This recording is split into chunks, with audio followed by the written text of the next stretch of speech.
إن الحمد لله نحمده ونستعينه ونستغفره ونعوذ بالله من شرور أنفسنا ومن سيئات أعمالنا من يهده الله فلا مضل له ومن يضلل فلا هادي له وأشهد أن لا إله إلا الله وحده لا شريك له وأشهد أن محمدا عبده ورسوله أما بعد أيها الأخوة إخواني السلام عليكم ورحمة الله وبركاته।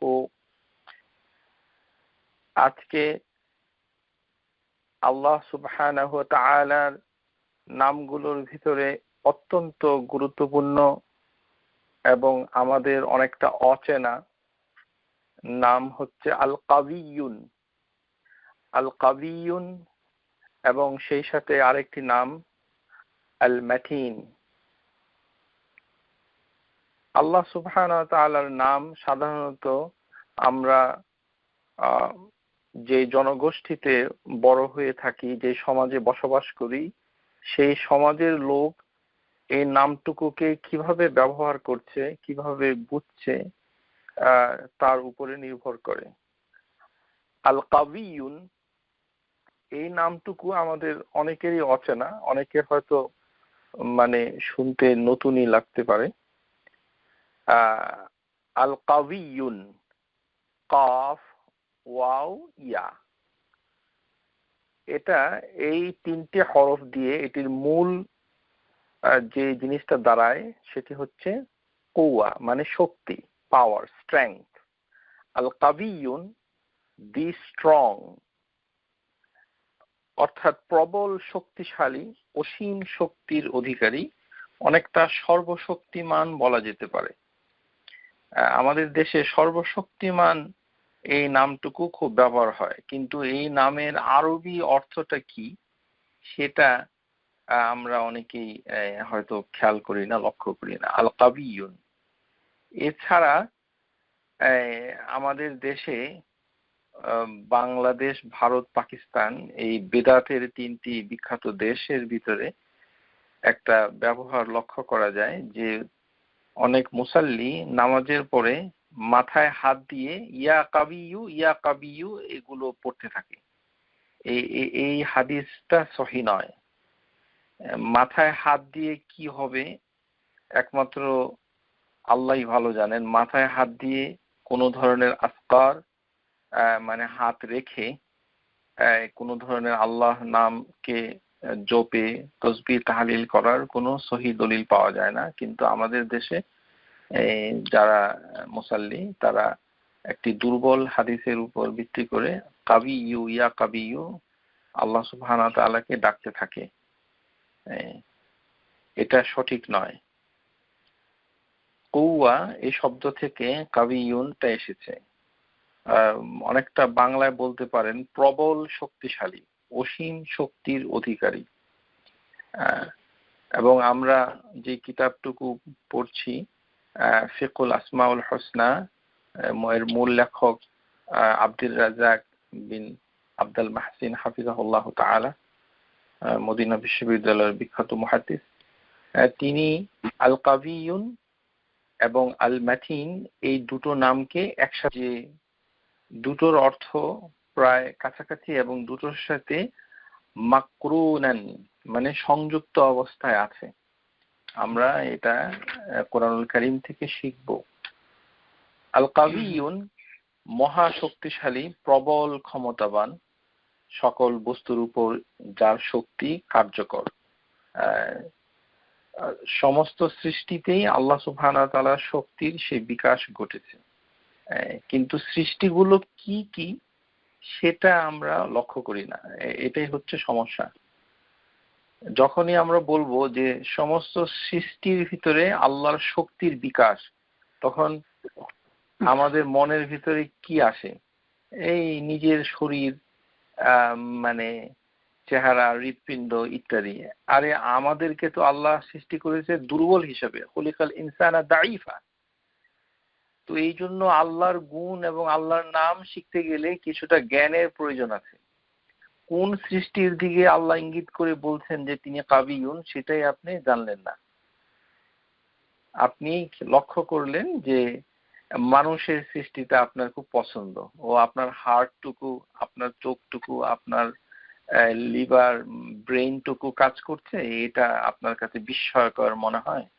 আপনি এখানে আল কাবিয়ুনের মানে শুনছেন, এটা তো সঠিক নয়। কেননা আপনাকে আর আমাকে আল্লাহ সুবহানাহু ওয়া তাআলা দুর্বল করে পাঠিয়েছেন, এটা কোরআনুল কারীমেই বলা আছে। সুতরাং দুর্বলতার ভিতরে শক্তি খুঁজে তো কোনো লাভ নাই। যেটা প্রচন্ড শক্তিশালী সৃষ্টি, তাহলে আপনাদের প্রতি একটি কুইজ, যদি এটাই যদি বলতে হয় যে আল্লাহ সুবহানাহু ওয়া তাআলা সকল সৃষ্টিতে তার শক্তির মহা বিকাশ ঘটেছে, তখন আপনি কোন সৃষ্টিটাকে প্রথমে কল্পনায় আনবেন অথবা বিবেচনায় রাখবেন, কোনটা? তো সৃষ্টির ভিতরে সবচেয়ে বড় সৃষ্টি হচ্ছে আল আরশ, কিন্তু সেটার সাথে শক্তির সংযোগ করানোটা আমাদের জন্য কঠিন।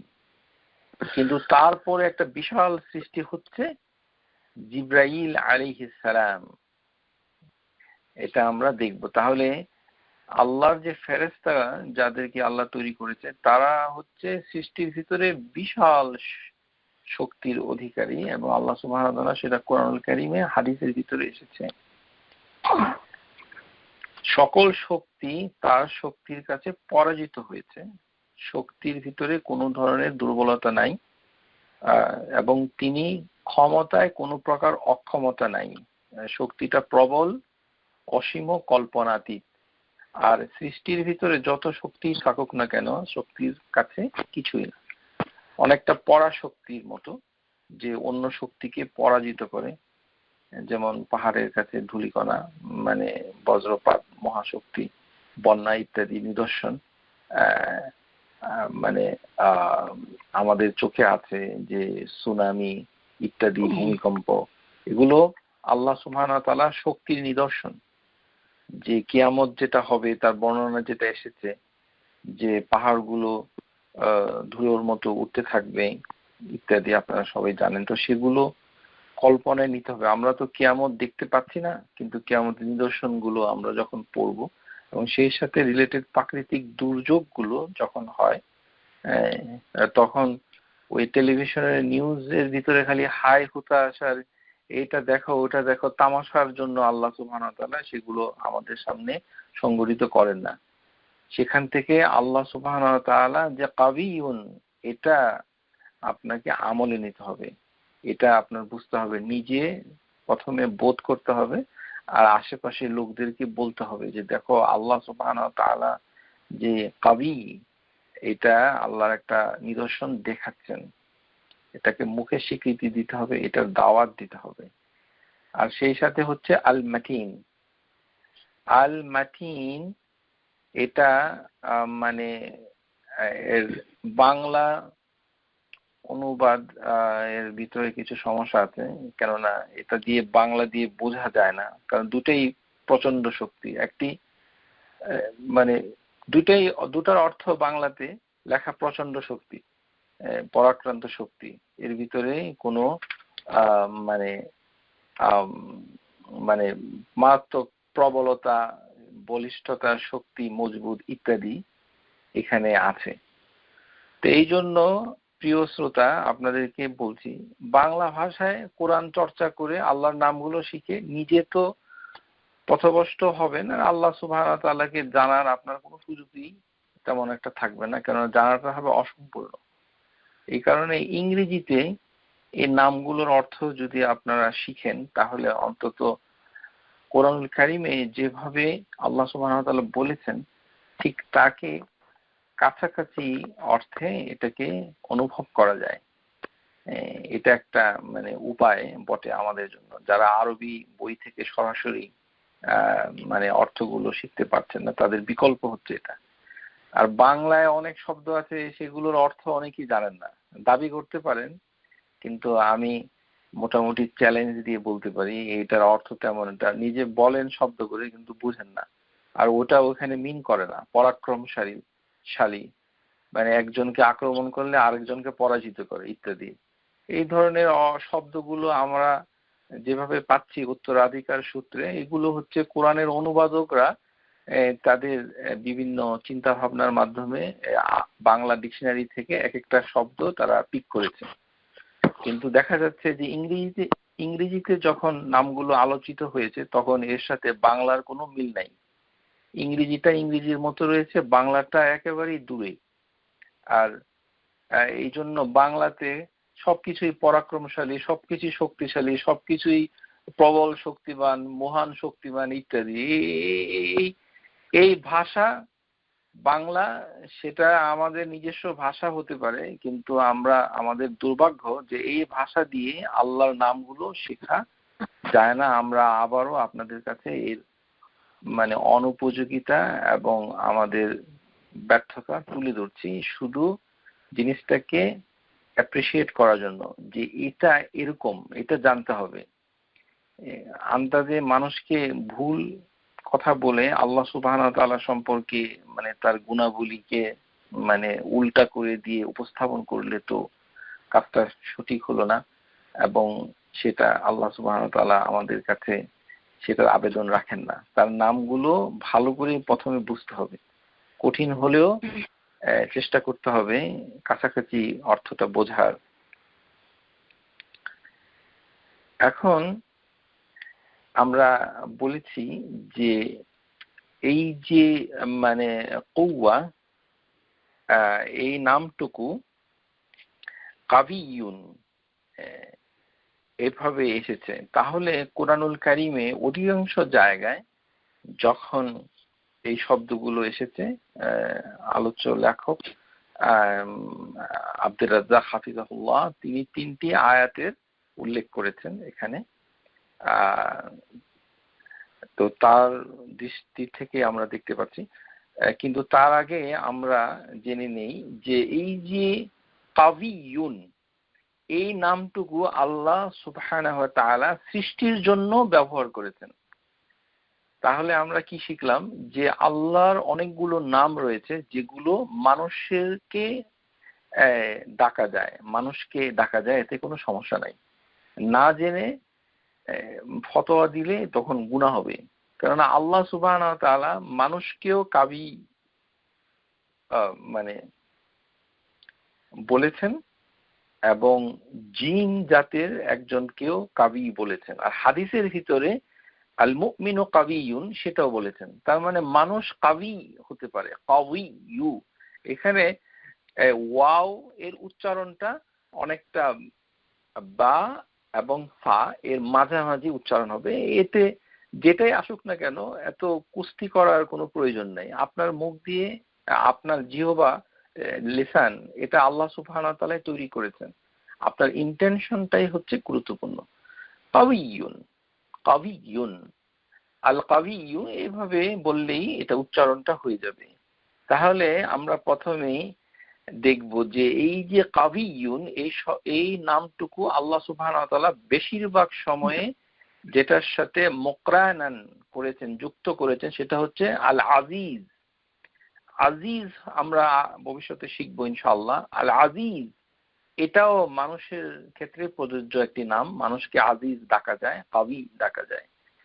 আমাদের দেশে কারোর নামে কাবি নাই, যার জন্য আব্দুল কাবি এরকম নামে কোনো লোক আছে আমাদের সমাজে? নাই। তো যাই হোক, কাবিয়ুন। তো আজিজ হচ্ছে পরাক্রমশালী, মানে শক্তির দিক থেকে মানে এত মর্যাদাপূর্ণ শক্তিমান, মানে শক্তি কিন্তু with majesty, the power with the majesty. তারপরে হচ্ছে ইজ্জা, সম্মান, মানে শক্তিবান কিন্তু সম্মানিত। আল আজিজ সম্মানিত, উচ্চস্তরে পরাক্রমশালী, অন্যকে কখনোই জিততে দেয় না আল আজিজ। তো এই শক্তির সাথে আল আজিজটা আল্লাহ সুবহানাহু ওয়া তাআলা কোরআনুল কারীমে ব্যবহার করেছেন। আর দ্বিতীয় ব্যবহার হচ্ছে শাদীদুল ইকাব, অর্থাৎ শাস্তি, মানে কঠিন শাস্তি। শাদীদ মানে হচ্ছে সবচেয়ে কঠিন শাস্তি। আল্লাহ সুবহানাহু ওয়া তাআলা আল কাবিয়ুন শব্দটা শাস্তির সাথে উল্লেখ করেছেন। আউযু বিল্লাহি আল্লাহ সুবহানাহু ওয়া তাআলার কাছে আমরা আশ্রয় চাচ্ছি। সর্বনাশ, আল্লাহ সুবহানাহু ওয়া তাআলা তার এই নাম তিনি ব্যবহার করেছেন কুরআনুল কারীমে শাদীদুল ইকাব, প্রচন্ড শাস্তি দিবে, শাস্তির ভিতরে প্রচন্ড প্রবল, মানে এই শাস্তিকে রুখে দেওয়া মানুষের কোন সৃষ্টির পক্ষে সম্ভব নয়। আল্লাহ সুবহানাহু ওয়া তাআলা কুরআনুল কারীমে এই দুইটি শব্দের সাথে, নামের সাথে, তিনি গুণের সাথে এই আল কাবিয়ুন উল্লেখ করেছেন।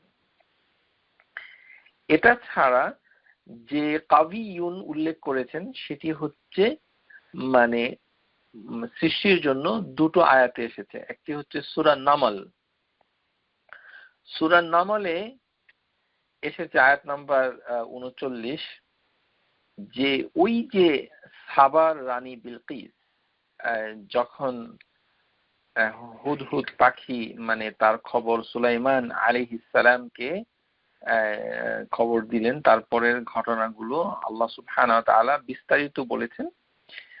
তো তখন বিলকিসের সাথে সুলাইমান আলাইহিস সালামের যে ঘটনাবলী তা আমরা বর্ণনা করতে চাচ্ছি না, কিন্তু সেখানে আল্লাহ সুবহানাহু ওয়া তাআলা একটি ইফরিত মানে জিনের কথা, জিন জাতির ভিতরে ইফরিত হচ্ছে মানে খুবই একটি বিশেষ শক্তিশালী জিন। তো সে মানে যখন বলল যে এই সিংহাসনটা আমি এত দ্রুত তুলে নিয়ে যাব যেন আপনি মানে আপনার স্থান থেকে ওঠার আগেই আমি তা এনে দিব।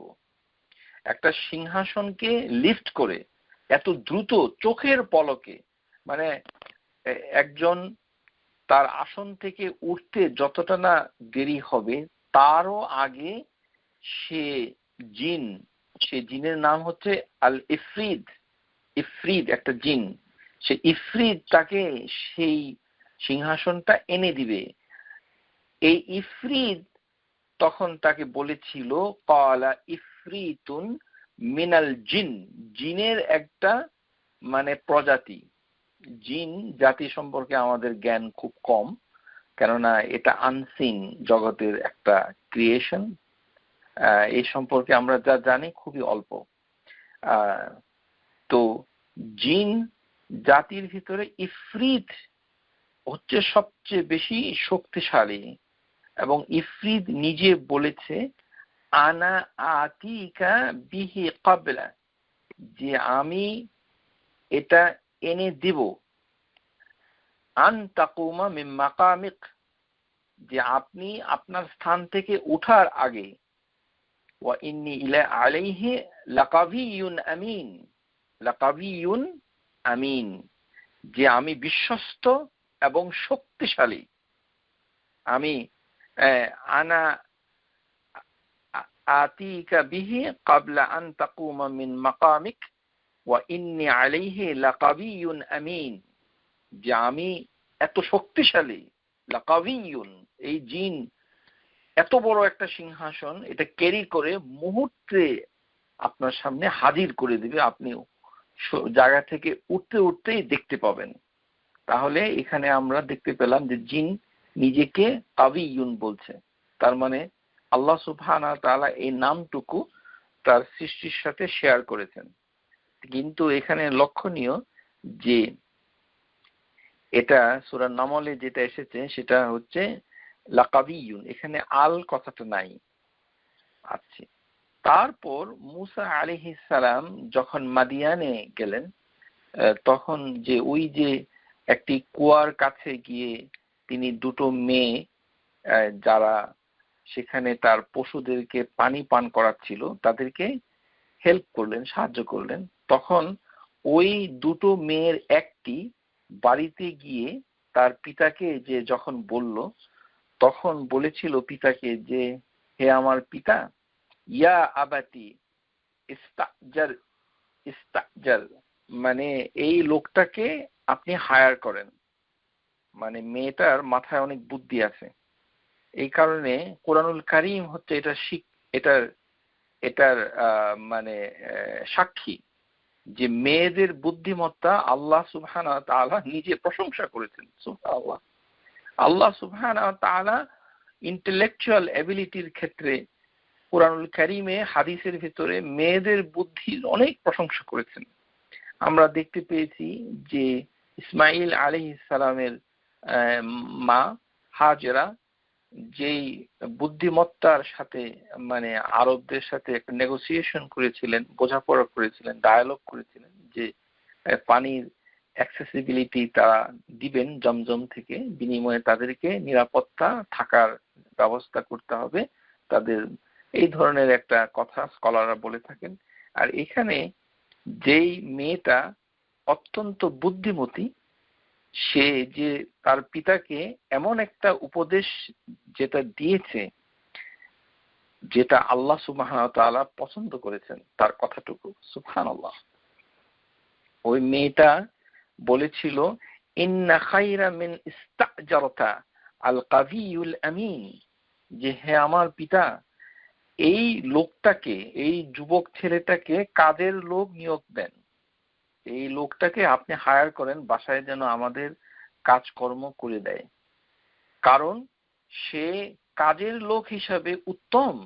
ইন্না খায়রা মিন ইস্তাজারতা আল কাবিয়ুল আমিন, কেননা সে বিশ্বস্ত, সে আমাদের পশুগুলোকে পানি পান করিয়েছে, তার মানে কাবিয়ুন, মুসা আলাইহিস সালামের শারীরিক শক্তির প্রশংসা করছে মেয়েটা, এবং বলছে যে তার এই ছেলেটার দুটো গুণ, একটি হচ্ছে শক্তিশালী কাবিয়ুন, আরেকটি হচ্ছে বিশ্বস্ত আমিনুন।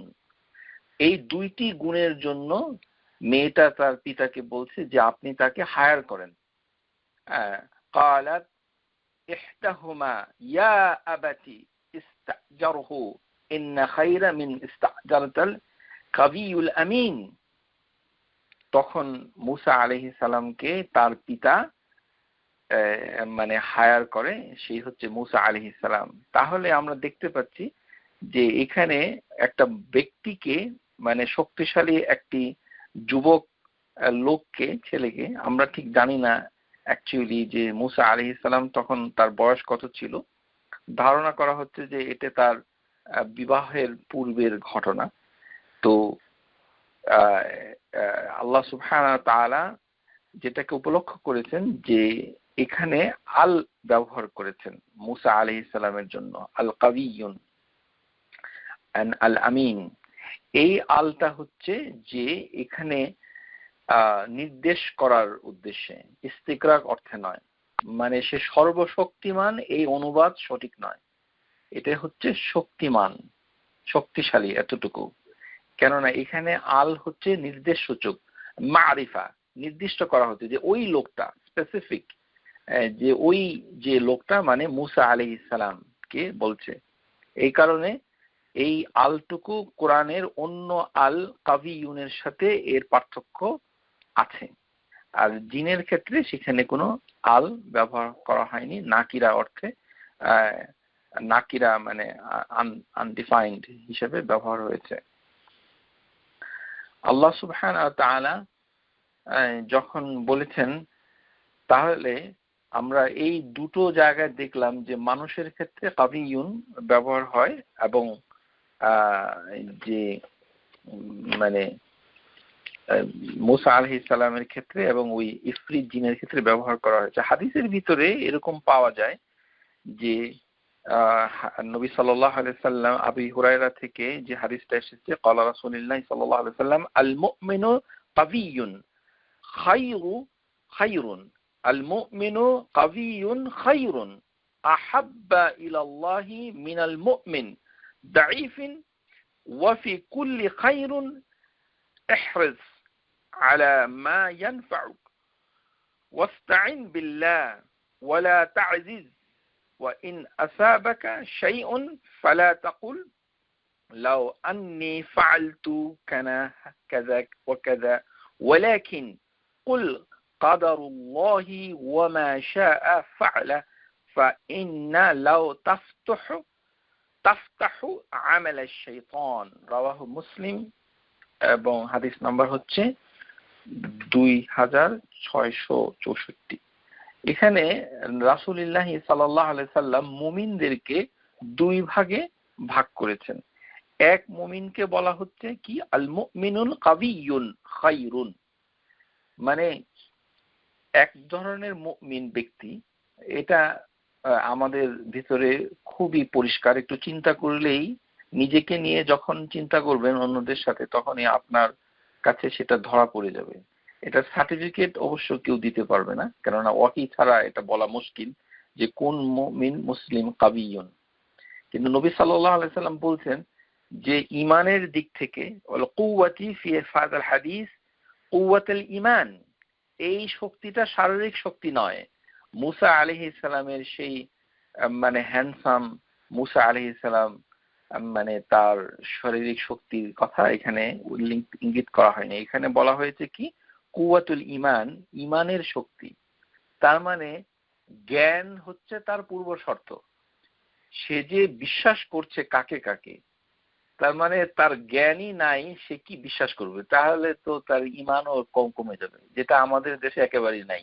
আমাদের দেশে ওই বুড়ো লোকগুলো থেকে আমরা যেগুলো শিখেছি, বাপ দাদা, মানে নানা নানি ইত্যাদি, এবং উস্তাদজি ইত্যাদি, মানে তাদের কথা হলো ওই কান্নাকাটি করলে ঈমান খুব শক্তিশালী।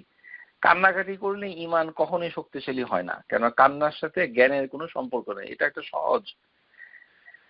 ঈমান শক্তিশালী হবে যখন কোন কোন বিষয়ের উপরে কি ধরনের ঈমান আনতে হবে সেটার যদি আপনার জ্ঞান থাকে। প্রথমে আপনাকে জ্ঞান নিতে হবে। তাহলে জ্ঞানী ব্যক্তি, যিনি আল্লাহ সুবহানাহু ওয়া তাআলা এবং রাসূলুল্লাহ সাল্লাল্লাহু আলাইহি সাল্লাম যে সকল বিষয় ঈমান আনতে বলেছেন সেগুলোর প্রতি জ্ঞান আছে, তারপর সে অন্তর থেকে ইখলাসের সাথে সেটা বিশ্বাস করে, তখন তার শক্তি বেড়ে যায়। ওয়াল কুওয়াতুল ঈমান ওয়াল ইলম, মানে ইলমুস আল ইসলাম, ওয়াত তাআতি, এবং জ্ঞানের সাথে যদি তাআত, তাআ মানে হচ্ছে এর অনুসরণ। জ্ঞানটা আছে, ইলম আছে, কিন্তু সে মানতে পারছে না। এটা বাস্তবে দেখা যায় যে একজন লোক প্রচুর জ্ঞান রাখে, কিন্তু তার ব্যক্তি জীবনে অথবা সামাজিক জীবনে সেটার উপরে আমল তেমনটা নাই, কম। তার মানে সে মুমিন কাবিয়ুন থেকে দূরে সরে আসছে। কুওয়াতা রাই নাফসি ওয়াল ইরাদা, এবং সে মানসিক ভাবেও প্রচন্ড শক্তিশালী, যেন সবসময় আল্লাহ সুবহানাহু ওয়া তাআলার মানে উপরে নির্ভর করে এবং ইচ্ছার বহিঃপ্রকাশ ঘটায়, এবং শারীরিক ভাবেও সে শক্তি। কুওয়াতা বাদান, যে মানে আমলে সালেহ করতে পারে, মানে তাহলে এই ধরনের মুমিনকে বলা হয় আল মুমিনুল কাবিয়ুন খায়রুন। আর সেই ধরনের মুমিনকে আল্লাহ খুব পছন্দ করেন। আহাব্বা ইলাল্লাহি মিনাল মুমিনুদ দাঈফ। তাহলে মুমিন দুই প্রকার। এই কারণে আমরা অন্যকে কখনো সমালোচনা কেন যেন মানে না করি, খবরদার কখনো। এটা আমাদের খুব অভ্যাস। যাদের তাওহীদের জ্ঞান আছে কিন্তু ব্যক্তি তুলনায় একে অপরের থেকে আমলের দিক থেকে অথবা মানে কিছু কিছু মানে নলেজের ক্ষেত্রে কিছুটা কম আছে, কিন্তু সে কিন্তু মুমিন, তার মুমিনের খাতার থেকে তার নামটা কাটা যাবে না, মানে সে মুমিন। কেননা মুমিন দুই প্রকার, আল মুমিন কাবিয়ুন, আল মুমিন দাঈফুন। তার মানে দুর্বল মুমিন আর হচ্ছে শক্তিশালী মুমিন। এটা আমাদের জন্য একটা গুড নিউজ, যে আমরা যদি জ্ঞান আমাদের একটু কমও হয়, আমাদের যদি আমলটা, কাজটা, অনুকরণটা যদি একটু কমেও যায়, তারপরেও আমরা মুমিনের খাতায় কিন্তু থাকতে পারছি। কিন্তু আল্লাহর ভালোবাসাটা হয়তো পাবো না, কেননা আল্লাহ সুবহানাহু ওয়া তাআলা বলে দিচ্ছেন, মানে হাদিসের ভিতরে যেটা, আল মুমিনু কাবিয়ুন খায়রুন আহাব্বা ইলাল্লাহ, আল্লাহর প্রতি সবচেয়ে প্রিয় এবং সে ভালো, উত্তম, তার ভিতরে রয়েছে খায়ের। কিন্তু মুমিন দাঈফের মানে সেও মুমিন, কিন্তু তার ভিতরে আল্লাহর ভালোবাসাটা নাই, মানে আল্লাহ তাকে বেশি ভালোবাসে না, এবং তার তুলনায় আর হচ্ছে খায়েরটা কম। ওয়াফি কুল্লি খায়রুন ইহরাস আলা মা ইয়ানফাউ। তো মানে যে শক্তিশালী মুমিন সে সবসময় মানে সে উপকারিতা বয়ে নিয়ে আসে তোমাদের জন্য, এবং সে আল্লাহর কাছে সাহায্য চায়, এবং সে কখনো হতাশ হয় না, ছেড়ে দেয় না। মানে আল্লাহর প্রতি ভরসা করে সে কাজ করেই যায়। এই ধরনের ক্রাইটেরিয়া হাদিসের ভিতরে আছে। তার মানে শক্তিশালী মুমিন হতে গেলে আপনাকে এই দুটো গুণও অর্জন করতে হবে। একটি হচ্ছে আল্লাহর থেকে সাহায্য চাওয়া মানসিকতা, আর আপনি অন্যকে উপকারিতা পৌঁছে দিবেন, আর আপনি কখনো গিভ আপ করবেন না। এই কারণে নবী সাল্লাল্লাহু আলাইহি ওয়াসাল্লাম বলছেন, তারপরে পরামর্শ দিতেন যে তোমাদের মধ্যে যদি কারোর কোনো বিপদ হয়, কোনো ঘটনা ঘটলো, ওয়াইন আসা বা শাইউন, কিছু একটা হলো, ফালা তাকুল, তোমরা বলো না যে আমি যদি এরকম এরকম করতাম, এরকম এরকম করতাম তাহলে এটা হতো ওটা হতো, এটা বলো না। বরং তোমরা বলো কাদ্দারাল্লাহু ওয়া মা শাআ ফাআলা, যে আল্লাহর তকদিরে এটা ছিল, এবং তিনি মানে যেটা ইচ্ছা করেন সেটাই মানে তার মাধ্যমে সেটা আমাদের মধ্যে সংগঠিত হয়। কাদ্দারুল্লাহু মা ওয়া মা শা ফাআলা, এটা মুখস্থ করতে হবে, এই কথা মুখস্থ করতে হবে, এটা মুখে আনতে হবে, বলার চেষ্টা করতে হবে। ওই বাংলাদেশের ওই ওই আল্লাহ যা করে ভালো করে, এটা এখনো পর্যন্ত আমার যত পরিচিত লোক আছে যারা আমার সাথে চলাফেরা করে আমাদের সমাজে, অত্যন্ত দুঃখজনক ভাবে আমি দেখেছি যে এটা মুখ থেকে এখনো যায় না। এত সহি কোরআন হাদিসের দর্শ শুনছে, তারপরে এখনো ওই যেটা বাপ দাদা মানে ওই বাংলাদেশ ওই পচা দুর্গন্ধযুক্ত মানে ওই উক্তি, যেটা কোরআন হাদিসে নাই, সেটা কি আল্লাহ যা করে ভালোর জন্য করে, এটা তো এখানে বলা হয় না, এটা বলাটা ঠিক না।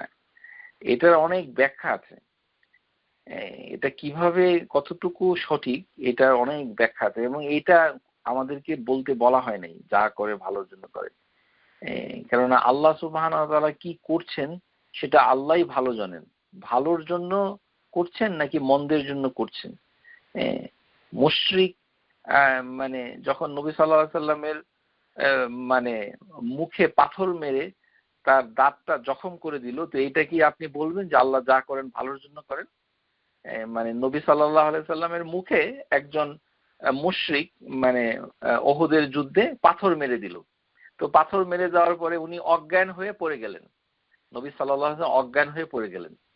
তো তারপরে তো কাহিনী আপনারা সবাই জানেন। তো আপনি বাংলাদেশি কায়দায় এখন বলে দেন আল্লাহ যা করে ভালোর জন্য করে, মাশাআল্লাহ। তারপরে তার প্রিয় নাতি হুসাইন আল হুসাইন রাদিয়াল্লাহু আনহুমা, তার একটা অকাল মৃত্যু, যেটা মানে অ্যাক্সিডেন্টালি খুব পেইনফুল, তো আপনি বলে দিচ্ছেন যা করে ভালোর জন্য করে। তো এরকম এগুলো আপনাকে বলতে বলা হয় নাই। এগুলো কোথা থেকে এসেছে আমি জানি না। আমি এই আসরে অনেকবার আলোচনা করেছি, কিন্তু আমি দেখেছি যে আমাদের সহিহ সুন্নাহ অনুসরণ অনুকরণ করেন এরকম অনেকেরই মুখ থেকে এটা এখনো যায়নি, এটা এখনো বলে আল্লাহ যা করে ভালোর জন্য করে। তার মানে আপনার কথা আচরণের ভিতরে আকীদার কোনো পরিবর্তন না হলে তাহলে আর এই অনুষ্ঠান শুনে কি লাভ? যেটা বাংলাদেশের আবর্জনা মাথায় থাকলে সেটাকে নিয়েই কবরে যেতে হবে, নতুন কিছু শেখার কোনো চেষ্টা তদবির নাই, কিছু নাই, চিন্তা ভাবনা নাই। আকীদাকে শুদ্ধ না করলে সমস্ত আমলের কোনো মূল্য থাকবে না। হাদিসের ভিতরে কাদ্দারুল্লাহ, এটা যদি বাংলায় বলতে চান তাহলে বলতে হবে যে আল্লাহ তকদিরে রেখেছেন, সুতরাং সেটাই হয়েছে, এটা বলতে হয় নিয়ম। খারাপ কিছু ঘটলে এটা বলতে হয়, অ্যাক্সিডেন্ট হলে এটা বলতে হয়, বাচ্চাদের কিছু হলে এটা বলতে হয় যে আল্লাহ তকদিরে রেখেছেন। একজন আপনার সাথে দুর্ব্যবহার করলো, কথার কথা মারাত্মক দুর্ব্যবহার, আপনার প্রচন্ড রাগ হচ্ছে, তো আপনার মুখ থেকে কি কথাটা বের হওয়া উচিত? যে একজন মুসলিম আরেকজন মুসলিমের সাথে প্রচন্ড দুর্ব্যবহার করলো, আপনি কষ্ট পেলেন, তো আপনি কি কথাটা আপনার মুখ দিয়ে বের হওয়া উচিত? আপনি বলবেন আল্লাহ তকদিরে রেখেছেন, এই কারণে এটা হয়েছে, তকদিরে ছিল, কেননা তকদিরে ছিল বলেই তিনি এই কথাটা আমাকে বলতে পারলেন, এটা ঘটে গেল তকদিরে ছিল বলেই আমি তার কাছ থেকে এটা শুনতে বাধ্য হলাম। এইভাবে কথাটা বলতে হয়, নিয়ম। বাংলায় যদি বলতে চান যা করে ভালোর জন্য করে, এই যা কোম্পানি আর ভালো কোম্পানিকে নির্বাসনে পাঠান প্লিজ। কাদ্দার আরবিতে যদি বলতে চান তাহলে হাদিসের ভিতরে কাদ্দার আল্লাহু ওয়া মা শাআ ফাআলা, কাদ্দার আল্লাহু ওয়া মা শাআ ফাআলা, এটা শেখা উচিত। এবং কোনো কিছু ঘটলে এটাই বলতে হয়। প্রথমেই ওই সাবজেক্টিভ অথবা অবজেক্টিভ অ্যাকুজিশন করাটা নিষেধ, কারণ লজিক্যাল রিজনিংটা করতে হাদিসে নিষেধ করা হচ্ছে। কেননা এটা করলে শয়তানের এই কাজ বেড়ে যায়। লাউ তাফতাহু আমাল আশ-শাইতান, যখনই আপনি বলবেন যে ও আমি যদি আজকে গাড়িটা না বের করতাম, আমি যদি ছেলেকে স্কুলে না পাঠাতাম, আমি যদি অমুক ছেলের কাছে মেয়েটাকে বিয়ে না দিতাম, আমি যদি তাকে বিয়ে না করতাম, তাহলে আমার এই হতো সেই হতো, এই যে এগুলো তাৎক্ষণিক বলাটা হচ্ছে শয়তানের কাজটাকে উন্মুক্ত করে দেওয়া। তাফতাহু আমাল আশ-শাইতান, কেননা আপনি আপনার বুদ্ধি খাটিয়ে মানে লজিক্যাল রিজনিং করছেন, যেটা আপনার কোনো কল্যাণ বয়ে আনবে না, বরঞ্চ শয়তানের কাজ কর্মসূচি বেড়ে যাবে। সে আপনাকে আরো বেশি এই ধরনের থিওরি বলার জন্য উদ্বুদ্ধ করবে। তো আল্লাহ সুবহানাহু ওয়া তাআলা মানে কাবিয়ুন এটা বলেছেন যে কোরআনুল কারীমের ভিতরে এসেছে সূরা শুরা, আল্লাহু লাতীফুন বিইবাদিহি ইয়ারযুকু মান ইয়াশাউ ওয়া হুয়াল কাবিয়ুল আজিজ, যে আল্লাহ হচ্ছেন তার বান্দাদের প্রতি লাতিফ। মানে লাতিফ আমরা দেখেছি আগে ক্লাসে, লাতিফ আল লাতিফ এই ক্লাসের ব্যাখ্যা, এবং এটা আপনারা শুনবেন রেকর্ডিং, আমাদের অনুষ্ঠান পরিচালিকার কাছ থেকে কোড নিয়ে ওটা শিখবেন, এখানে আলোচনা হবে না। যে দয়াময় অনুগ্রহশীল আল্লাহ সমস্ত বান্দার প্রতি রিজিক দেওয়ার ব্যাপারে, ইয়ারযুকু মান ইয়াশা, খ্রিস্টান হোক ইহুদি হোক, আল্লাহ সুবহানাহু ওয়া তাআলার পুত্র আছে এই ধরনের জঘন্য মানে কথাটাও সে মুখ দিয়ে বলছে এবং বিশ্বাস করছে যে গড হচ্ছে ফাদার আর জিসাস ক্রাইস্ট হচ্ছে সান। এরকম জঘন্য কোরআনের দৃষ্টিতে, যেটাতে আল্লাহ প্রচন্ড রুষ্ট হন, রাগ হন, যে হেভেন এবং পৃথিবী ফেটে পড়তে চায় আল্লাহর রাগের মানে প্রভাবে, সেই ধরনের অপরাধের পরেও আল্লাহ সুবহানাহু ওয়া তাআলা সেদিকে দৃষ্টিপাত করেন না, সবাইকে রিজিক দিয়ে যান। এই যে আমরা সমাজে দেখছি কি, টাকা পয়সা মিলিয়ন ডলার কাদের আছে, যারা ধর্মক্ষেত্রে উদাসীন, এদেরই অধিকাংশ তারাই। আমেরিকাতে সুখ স্বাচ্ছন্দ্যে কে আছে যে ধর্মকর্ম অনেকটা কম করে, কিছুই তেমন একটা করে না, মাঝে মাঝে করে কিন্তু তেমন একটা মানে সিনসিয়ার না, কিন্তু দেখবেন যে সম্পদের দিক থেকে তারা অনেক আরামায়েশে আছে। তাহলে বোঝা যাচ্ছে কি যে এই যে রিজক, এটা আল্লাহ সুবহানাহু ওয়া তাআলা দিয়েই থাকেন, উনি যাকে ইচ্ছা তাকেই দিয়ে থাকেন। কোথার থেকে দিচ্ছেন সেটা চিন্তা করে বের করাও কঠিন আমাদের পক্ষে, এবং অকল্পনীয়ভাবে তিনি এটাকে সরবরাহ করে থাকেন, সবাইকে দেন।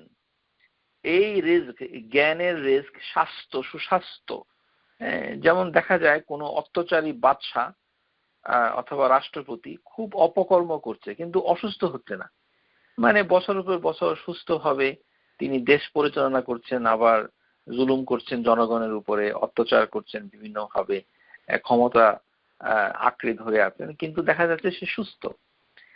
কিন্তু আল্লাহ সুবহানাহু ওয়া তাআলা এই যে স্বাস্থ্যের রিজক, জ্ঞান, এবং দেখা যায় যে অনেকে ডাক্তার, ইঞ্জিনিয়ার, পিএইচডি, লয়ার, মানে বড় বড় ডিগ্রিধারী, কিন্তু ধর্মকর্ম করে না, কিন্তু তার জ্ঞানের রিস্কটা অনেক বেশি অন্যদের থেকে। সে পরীক্ষায় ভালো ভালো নাম্বার পায়, অনেক লাইসেন্স পরীক্ষায় পাশ করে, তারপরে ইউনিভার্সিটিতে বড় A+ নিয়ে ডিগ্রি নিচ্ছে, কিন্তু ধর্মকর্মে শূন্য।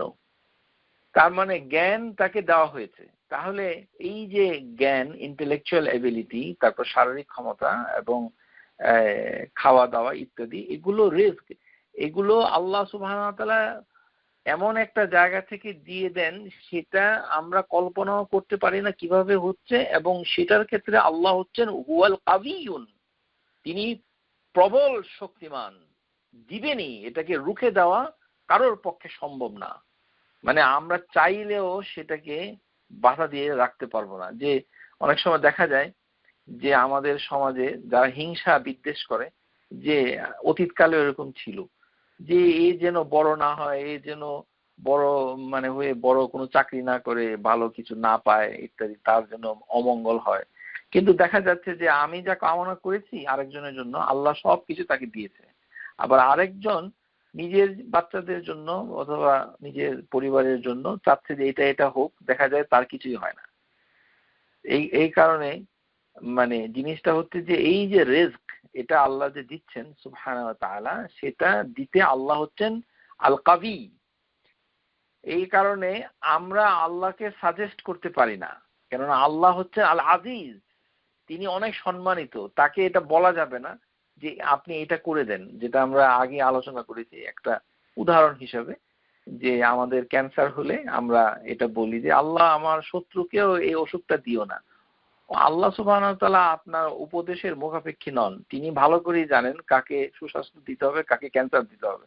হি নোজ সুবহানাহু ওয়া তাআলা ওয়া হুয়াল কাবিয়্যু, তিনি শুধু শক্তিমান নন, বরঞ্চ তিনি আল আজিজ, তিনি হচ্ছেন মর্যাদাবান এবং ম্যাজেস্টিক। এই জন্য ইবনে আব্বাস রাদিয়াল্লাহু আনহু, মানে আব্দুল্লাহ ইবনে আব্বাস, যে তিনি যে নবী সাল্লাল্লাহু আলাইহি সাল্লামের পিছনে যখন তিনি সওয়ার হয়েছিলেন, কুনতু খালাফা রাসূলিল্লাহি সাল্লাল্লাহু আলাইহি ইয়াওমান ফাকাল ইয়া গুলামু ইন্নী উআল্লিমুক কালিমাত ইহফাজিল্লাহ ইয়াহফাজাক ইহফাজিল্লাহ তাজিদু তুজাহাক ইযা সাআলতা ফাসআলিল্লাহ ওয়া ইযা ইসতাআনতা ফাস্তাইন বিল্লাহ ওয়া'লাম আন্নাল উম্মাতা লাবিজতামাআত আলা আন ইয়ানফাউক বিশাইইন লাম ইয়ানফাউক ইল্লা বিশাইইন কাদ কাতাবাল্লাহু লাক। মানে এখানে বলছে যে ইবনে আব্বাসকে নবী সাল্লাল্লাহু আলাইহি সাল্লাম, যেহেতু তিনি বয়সে ছোট ছিলেন, যে এই আমার ছেলে, মানে ছোট বাচ্চা তো, গোলাম বলছে যে তুমি কিছু কথা স্মরণে রাখো, মনে রাখো, যে সবাই যদি চেষ্টা করে তোমার উপকার করার জন্য, সমস্ত মানব জাতি তোমাকে উপকার করতে চায়, তাহলে তারা একটুকু উপকার তোমাকে করতে পারবে না যতটুকু না আল্লাহ সুবহানাহু ওয়া তাআলা তোমার জন্য লিখে রেখেছেন, মানে তকদিরের কথাটা বলেছেন। আর তোমার যদি অপকার করতে চায়, অন্য দিক থেকে বলেছে ওয়ালাউ ইজতিমাউ আলা আন ইয়াদুররুক বিশাইইন লাম ইয়াদুররুক ইল্লা বিশাইইন কাদ কাতাবাল্লাহু আলাইক। যে কেউ ক্ষতি করতে চাইলেও তোমাকে কেউ ক্ষতি করতে পারবে না যতটুকু আল্লাহ লিখে রেখেছেন। তার মানে যে সকল ছেলেরা অ্যাডোলেসেন্ট, তাদেরকে তাকদীর শিক্ষা দিতে হবে যে আল্লাহ সুবহানাহু ওয়া তাআলা এটা লিখে রেখেছেন, প্রিঅর্ডেইনড, প্রিডেস্টিনেশন। কেননা রুফিয়াতিল আকলাম ওয়া জাফফাতিস সুহুফ, কলমটা তুলে নেওয়া হয়েছে এবং রেকর্ড যেটা রাখা হয়েছিল সেটা শুকিয়ে গিয়েছে, অর্থাৎ এটা ফিক্সড করে দেওয়া হয়েছে। তাহলে এখান থেকে বোঝা যাচ্ছে যে কাবিয়ুন, মানে এই নামটাকে আমরা যদি আমল করতে চাই, তার মানে আমাদেরকে আল্লাহর উপরে তাওয়াক্কাল তো করতে হবে। তাওয়াক্কাল তো করা মানে হচ্ছে আল্লাহকে আপনি আল কাবিয়্যু বলে স্বীকার করে নিচ্ছেন যে তিনি প্রচন্ড শক্তিশালী এবং তিনি আজিজ, এবং কেননা তার শক্তিটা অ্যাপ্লাইড হচ্ছে, প্রয়োগ হচ্ছে সম্মানের সাথে এবং ম্যাজেস্টি, রাজকীয়তার সাথে, এবং প্রচন্ড প্রবলতার সাথে, যেটা পরাক্রম হিসেবে আমরা অনুবাদে পাই।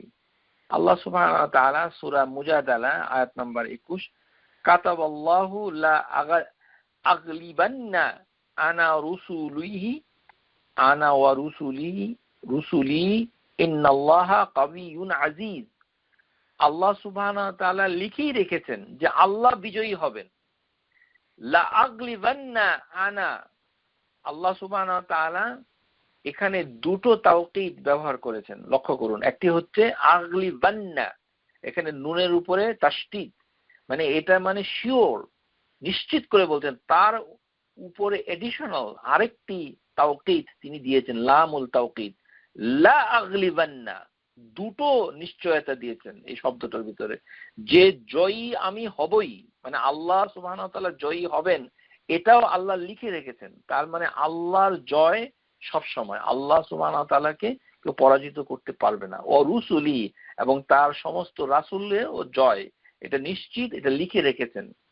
ইন্নাল্লাহা কাবিয়ুন আজিজ, কেননা আল্লাহ হচ্ছেন কাবিয়ুন। এখানে যেহেতু লা আগলিবান্না, এখানে দুটো তাওকীদ ব্যবহার হয়েছে, এই কারণে আল্লাহ কাবিয়ুন শব্দের আগে আল তুলে নিয়েছেন, কেননা এটা বলার কোনো দরকার নাই। আল, যে উনি সর্বশক্তিমান, তিনি কাবিয়ুন আজিজুন বলে দিয়ে ছেড়ে দিয়েছেন, কেননা আগেই এটার নিশ্চয়তা প্রদান করা হয়েছে। তারপরে সূরা হুদ, ইন্না রাব্বাকা হুয়াল কাবিয়ুল আজিজ, যে নিশ্চয়ই তোমার রব তিনি হচ্ছেন কাবিয়ুন, মানে যেটা আমরা বলেছি যে দি স্ট্রং, মানে সর্বশক্তিমান, এবং আজিজ পরাক্রমশালী, ক্ষমতাবান এবং সম্মানের সাথে এবং রাজকীয়তার সাথে, ইজ্জতের সাথে। এখন আসুন যে মানে এখানে আমরা এখন যেই শব্দের দিকে যাব সেটা হলো আল মাতিন। ইসমুল্লাহিল মাতিন লাম ইয়ারিদ ইল্লা ফি মাওদি'i ওয়াহিদ মুকরানান بوصف الله بأنه ذو القوة. قال الله تعالى إن الله هو الرزاق ذو القوة المتين. তাহলে আল্লাহ সুবহানাহু ওয়া তাআলা আল মাতিন নামটুকু কোরআনুল কারীমে একবার ব্যবহার করেছেন, মাত্র একবার। এই নামটুকু একবার এসেছে, আল মাতিন। তো আল মাতিন এটা একটু কঠিন বুঝতে হবে। এটা শেখার একটা কায়দা হচ্ছে যে এই আয়াতের ভিতরে এটার ব্যাখ্যা আছে, মানে আল মাতিনের ব্যাখ্যা হচ্ছে যুল কুওয়া।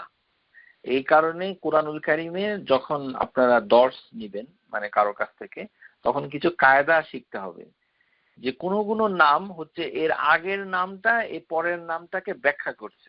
এখানে আল মাতিনের ব্যাখ্যাটাই হচ্ছে যুল কুওয়া। মাতিনকে ওয়াসাফ আল্লাহ, আল্লাহ নিজেই ব্যাখ্যা করে দিচ্ছেন যে আল মাতিনটা কি।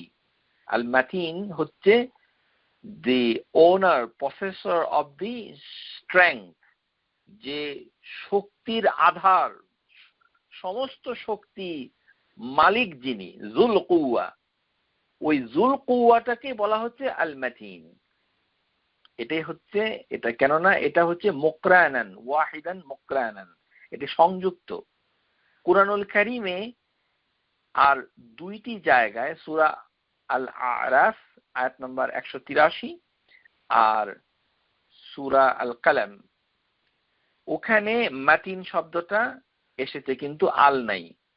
ওয়া উমলিয়া লাহুম ইন্না কাইদা মাতিন, যে এখানে যেটা এসেছে যে এই যে মাতিন, এটা হচ্ছে যে যে আমি অবকাশ দেই, আমি অবকাশ দেই, মানে আল্লাহ সুবহানাহু ওয়া তাআলা মানে অবকাশ দিচ্ছেন কাফেরদেরকে, তাকে অবিশ্বাস করে যারা, ইন্না কাইদা মাতিন, তাদের কৌশল মানে হচ্ছে দেই, এবং আল্লাহ সুবহানাহু ওয়া তাআলার কৌশল হচ্ছে অত্যন্ত বলিষ্ঠ। মাতিন, ইন্না কাইদি মাতিন, যে আমি আল্লাহ সুবহানাহু ওয়া তাআলা এটা মানে এই তার অন্যান্য সৃষ্টির ক্ষেত্রে এটাকে সাধারণত মানে তিনি অবাধ্য লোকদের ক্ষেত্রে মাতিন শব্দটা এভাবে ব্যবহার করেছেন, যে কৌশলটা অনেক বলিষ্ঠ, এরকম তারা মনে করে, এবং তারা মানে উমলি লাহুম, মানে আমি তাকে সময় দিয়ে দিই। তাহলে আমরা মাতিন শব্দটা ভিন্নভাবে দুটো জায়গায় পাচ্ছি, যেটা মানে সৃষ্টির সাথে রিলেটেড, কিন্তু সেখানে আল নাই। কিন্তু আল মাতিন কোরআনের একটি জায়গায় এসেছে, সেটি হচ্ছে ইন্নাল্লাহা হুয়াল রাজ্জাকু যুল কুওয়াতিল মাতিন। এই কথাটা আল্লাহ কেন বলেছেন? আল্লাহ সুবহানাহু ওয়া তাআলা এর আগের আয়াতে, এটা সূরা যারিয়াত আয়াত নাম্বার 58, এই আয়াতটা অত্যন্ত গুরুত্বপূর্ণ। আল্লাহ সুবহানাহু ওয়া তাআলা দুটো শক্তির শব্দ ব্যবহার করেছেন। এর কারণ হচ্ছে যে এর আগের আয়াতে আল্লাহ সুবহানাহু ওয়া তাআলা নিজেকে এত সাধারণ করে উপস্থাপন করেছেন যে এটা যদি কোরআনে না থাকতো এই কথাটা, তাহলে আমরা আল্লাহর শানে এই কথাটা বলতেই পারতাম না। বুঝতে পেরেছেন? অনেক কথা আমরা মুখে বলে ফেলি, কিন্তু সেগুলো কিন্তু আল্লাহ সুবহানাহু ওয়া তাআলার সম্পর্কে বলা যায় না। যেমন আমাদের সমাজে আছে আল্লাহকে তুমি বলা। আল্লাহ সুবহানাহু ওয়া তাআলাকে কখনোই তুমি বলা যায় না। ভালো করে শুনে রাখুন। কেননা তুমি বললে আল্লাহর আজিজ থাকে না। আল্লাহ হচ্ছেন আল আজিজ, তিনি হচ্ছেন অত্যন্ত সম্মানিত। সুতরাং তুমি কোনোদিন আল্লাহকে বলা যায় না। যেমন আমাদের তুমি শব্দটা রাজা বাদশাহ থেকে যদি আপনি প্রয়োগ দেখেন, তাহলে বাদশার যে রানী, সেও অফিসিয়ালি বাদশাকে তুমি বলে না, আপনি বলে। কেননা বাদশার মর্যাদার সাথে সামঞ্জস্যপূর্ণ। তুমি বাংলা শব্দ, সেটা ওই যে আল্লাহকে ভালোবেসে না, ভালোবাসলেও আপনি আজিজকে অতিক্রম করতে পারেন না।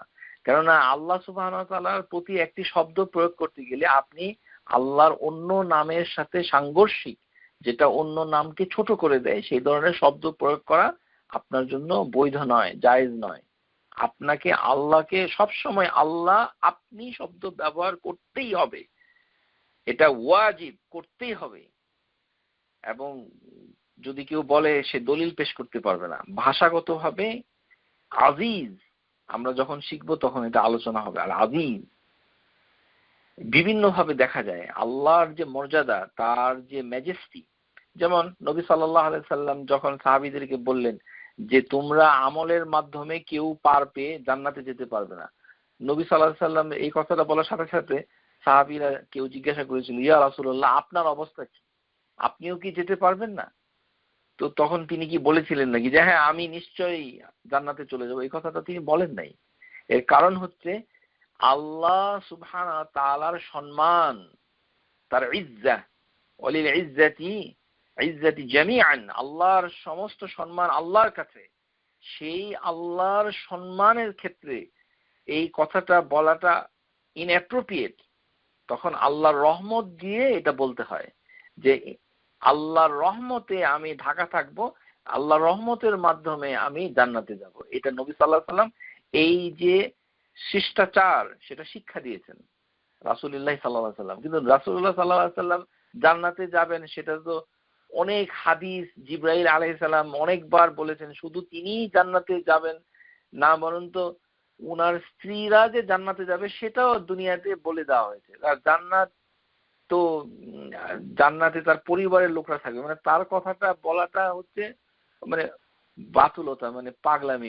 এটা তো ইসলামের একটি বিষয় যে জান্নাত যেটা তৈরি করা হয়েছে সেখানে কারা থাকবে, রসুল, আম্বিয়া, মুরসালিন, সেটা তো কোরআনুল কারীমে বারবার বলে দেওয়া আছে। তারপরেও নবী সাল্লাল্লাহু আলাইহি সাল্লাম বলেছেন যে আল্লাহর রহমতে আমি ঢেকে থাকবো, হাদিসে যেভাবে এসেছে সেভাবে জান্নাতে যাব। তার মানে উনি কেন এটা বললেন? কেননা তিনি হচ্ছেন আল আজিজ, তিনি হচ্ছেন ম্যাজেস্টি, জুল আজিজ, সাধারণ সত্তা নন আল্লাহ সুবহানাহু ওয়া তাআলা। এবং তার সম্মানের দিকে তাকিয়ে এইভাবে কথা বলতে হয়, এটি নিয়ম। এই জন্যই তুমি বলা যায় না আল্লাহ সুবহানাহু ওয়া তাআলাকে। তো সুতরাং আল্লাহ সুবহানাহু ওয়া তাআলা সম্পর্কে এরকম অনেক কথা আমরা বলে ফেলি, এগুলি বলা উচিত না। যেমন আমরা অনেকে বলে ফেলি, কিয়ামতের দিন আমি আল্লাহকে বলবো আমাকে এই করছে সেই করছে। খবরদার, এগুলো কখনোই আপনার মুখ দিয়ে আনতে পারবে না। কেননা এগুলো ইসলাম বিরোধী, আকীদা বিরোধী। আল্লাহ সুবহানাহু ওয়া তাআলার সাথে কে কথা বলবে না বলবে, সেটা তো আল্লাহর অনুমতি ছাড়া দুনিয়াতেও কেউ বলতে পারে না। হ্যাঁ, যে ইল্লা মান, এটা সূরা নাবার ভিতরে আপনারা দেখবেন যে আল্লাহ বলেন বিইজনিল্লাহ, ইল্লা বিইজনিল্লাহ, আল্লাহর অনুমতি ছাড়া হ্যাঁ যে কেউ কালাম করতে পারবে, কেউ কথা বলতে পারবে না। তো সেই ক্ষেত্রে এগুলো হলো দৃষ্টতা, আকীদা বিরোধী। আল্লাহ সম্পর্কে তার জ্ঞানের অভাবের কারণে এটা বলছে। কিন্তু আল্লাহ সুবহানাহু ওয়া তাআলা নিজেকে অত্যন্ত মানে অদ্ভুত ভাবে উপস্থাপন করেছেন।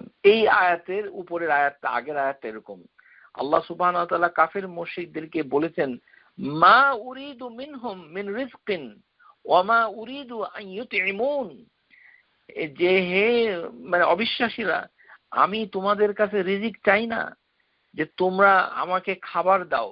সুবহানাল্লাহ, এই কথাটা আল্লাহ বলেছেন বলে আমরা বলতে পারছি, আদারওয়াইজ এই কথাটা আল্লাহ সুবহানাহু ওয়া তাআলার ইজ্জতের ক্ষেত্রে, শানের ক্ষেত্রে বেমানান হয়ে যেত যদি না আল্লাহ আমাদেরকে এটা না বলতেন। সূরা জারিয়াত এত তুচ্ছ করে, এত স্বাভাবিক করে, এই কথা তো বর্তমান সভ্যতায় কোনো রাজা বাদশাহও এটা বলে না। আমরা যেরকম বাসায় অনেক সময় আগেকার দিনের বাবা মারা রাগ করে বাচ্চাদেরকে বলতো যে তোদেরকে মানুষ করতেছি, তোরা আমাকে বড় হলে খাওয়াবি দাওয়াবি, এই আশায় আমি তোদেরকে মানুষ করি না, রাগ করে বলে না, তখন বাচ্চারা মানে অসন্তুষ্ট হয়, মা বাবা রাগ করেছে। এই কথাটা হচ্ছে কি সুন্দর না, এটা মা বাবার জন্যই হচ্ছে অসম্মানজনক। এই কথা মা বাবা বলাটাও খারাপ, যে যে সন্তান শুনে সেটাও খারাপ, যে তোদের কাছে আমি কোনো খাবার চাই না, তোরা কি আমাকে খাওয়াস, তোরা কি আমাকে মানে মানে সবকিছু দেশ, তোদের এগুলো চাই না, আমি এমনিই তোদেরকে মানুষ করছি। আপনারা সবাই জানেন সেরকম একটা বাক্য আল্লাহ সুবহানাহু ওয়া তাআলা আল আজিজ, তিনি নিজের সম্পর্কে আল্লাহ নিজেই বলেছেন, মা উরিদু মিনহুম মিন রিজকিন, যে আমি তোমাদের কাছ থেকে, তাহাদের কাছ থেকে কোনো রিজিক চাই না। এটা বলেও উনি চুপ থাকেন না, আল্লাহ সুবহানাহু ওয়া তাআলা বলেছেন, ওয়ামা উরিদু আন ইউতইমুন, তোমরা আমাকে খাওয়াও, এটাও আমি চাই না। আল্লাহ সুবহানাহু ওয়া তাআলা নাকি খাবারও চায় না আর রিজিকও চায় না। তার মানে আল্লাহ সুবহানাহু ওয়া তাআলা তার নিজেকে এত বিনয়, আল্লাহ সুবহানাহু ওয়া তাআলা হচ্ছে আল হালিম, তিনি হচ্ছেন অত্যন্ত ধৈর্যশীল। যে শয়তানের সাথে তিনি ডায়ালগ করেছেন, ফেরাউন এর সাথে উদ্দেশ্যে তিনি অনেক কথা বলেছেন, মানে কোরআনুল কারীমে এসেছে, যে তাকে উদ্দেশ্য করে আয়াত এসেছে ইত্যাদি। মানে আল্লাহ সুবহানাহু ওয়া তাআলা মানে তার বান্দাকে সুযোগ দিচ্ছেন অবাধ্যতা নিয়ে, এবং দৃষ্টান্ত তুলে ধরছেন যে তুমি কি মনে করো আমাকে তুমি খাওয়াও, তুমি রিজিক দাও। যেহেতু তিনি নিজেকে অত্যন্ত নগণ্য করে ফেলছেন এই আয়াতে কারিমায়, এই পরের আয়াতেই তিনি তার আসল পরিচয়টা দিয়ে দিচ্ছেন। এই কারণে এই কথাটা এসেছে, ইন্নাল্লাহা হুয়া রাজ্জাকু যুল কুওয়াতিল মাতিন, যে আল মাতিন মানাহু, এটার অর্থ হচ্ছে শাদীদুল কুওয়া, এটা হচ্ছে প্রচন্ড শক্তিশালী। মানাহু আল কুওয়া আল্লাযী লা ইয়াজিজু শাই, যে কেউ মানে তাকে অসমর্থ করতে পারে না। ওয়ালা ইয়াগলিবুহুল গালিব, কেউ তাকে পরাজিত করতে পারে না। সে সবসময় প্রিভেইলিং, সে বহমান, সে প্রাধান্য বিস্তার করে থাকে। ওয়ালা ইয়ারুদ্দু কাদাউ ওয়া রাদ্দা, সে ছাড়া কেউই ওই যেটা ঘটবে তকদিরে সেটা মানে হটিয়ে দিতে পারে না। ওয়ায়ানফিযু আমরুহু ইয়ামদি কাদাউ খালকাহু, সেই সমস্ত কাজগুলো এক্সিকিউট করে, কর্মে পরিণত করে, এবং তার সৃষ্টির উপরে ওয়া ইজ্জা মাইয়াশা, তিনি ইচ্ছা করলে যে কাউকে ইজ্জত দান করে, ওয়া ইযিল্লু মাইয়াশা, তিনি ইচ্ছা করলে মানুষকে লাঞ্ছিত করতে পারে, ওয়া ইয়ানসুরু মাইয়াশা, ইচ্ছা করলে কাউকে সাহায্য করতে পারে, ওয়া ইয়াখযুলু মাইয়াশা, তিনি ইচ্ছা করলে কাউকে অপমানিত করতে পারে। ওয়াল কুওয়াতাল জামিআ ওয়া কুওয়াতা লিল্লাহ জামিআ, আল্লাহর সমস্ত শক্তি আল্লাহর কাছে পুঞ্জীভূত হয়েছে। লা মানসুর ইল্লা মান নাসারাহু, তার সাহায্য ছাড়া আর কোনো সাহায্য নাই।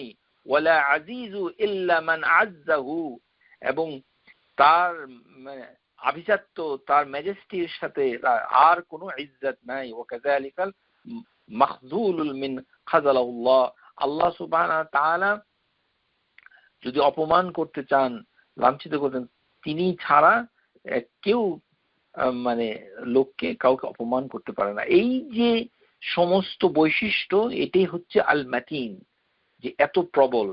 ইংরেজি ভাষায় আল মাতিনের অর্থ যেটা solve, durable, robust, tough, consistent. এভাবে যে আল্লাহ সুবহানাহু ওয়া তাআলা মানে এর ভিতরে দুটো অর্থ কোরআনুল কারীমের সাথে সংশ্লিষ্ট, যে এটা হচ্ছে প্রবল শক্তিশালী, শাদীদুল কুওয়া হচ্ছে আল মাতিনের অর্থ, কিন্তু এমনি মাতিন মানে হচ্ছে ডিউরেবল, রোবাস্ট, অনেক বড়, টাফ, হেভি ডিউটি। কোন জিনিসকে আরবি ভাষায় মাতিন বলা হয়, মাতিন, মাতিন, ফার্ম, শক্ত। তাহলে চারটি অর্থ হচ্ছে এটার শাব্দিক অর্থ, গ্রামার থেকে এসেছে, ডিউরেবল, রোবাস্ট, টাফ, কনসিস্টেন্ট। এখন আপনি বাংলা অনুবাদের সাথে মিলিয়ে দেখেন কোনটার সাথে মিল আছে কিনা, কি কোনোই মিল নাই। তারপরে এটাকে আর মানে ইংরেজি ট্রান্সলেশন যারা করেছে তারা ফার্ম বলেছে, ফার্ম, এটি যে তার শক্তিটা হচ্ছে বলিষ্ঠ, অত্যন্ত বলিষ্ঠ। ইন্না কাইদি ম্যাথিন হচ্ছে কৌশল, অত্যন্ত বলিষ্ঠ কৌশল। যে আল্লাহ সুবহানাহু ওয়া তাআলার কৌশলটা কি, ইন্না কাইদি ম্যাথিন, যে তিনি যে ছাড় দিয়েছেন, এই ছাড় দেওয়াটা তার একটা কৌশল, কিন্তু এটার থেকে তিনি মানে নড়ে যাবেন না, তিনি স্টেবল। তিনি মানে কাফের মুশরিকদেরকে সম্পদ দিয়েছেন, কাজ করছেন, যা খুশি তারা তা করছে, আল্লাহ তাদেরকে পানিশমেন্ট দিচ্ছেন না দুনিয়াতে, কিন্তু তিনি সেটাকে ধরে রেখেছেন। তাহলে মাতিনের একটি অর্থ আমরা পেলাম কি, শাদীদুল কুওয়া। শাদীদুল কুওয়া আল্লাহ সুবহানাহু ওয়া তাআলা আর কাকে বলেছেন? জিবরাইল আলাইহিস সালামকে বলেছেন, আল্লামাহু শাদীদুল কুওয়া। সূরা নাজম আয়াত নাম্বার 6 যে আয়াতে এসেছে, আল্লামাহু শাদীদুল কুওয়া হুয়া জিবরাইল আলাইহিস সালাম। জিবরাইল আলাইহিস সালামকে আল্লাহ সুবহানাহু ওয়া তাআলা শাদীদুল কুওয়া, মানে জিবরাইল হচ্ছে সৃষ্টির ভিতরে অত্যন্ত শক্তিশালী।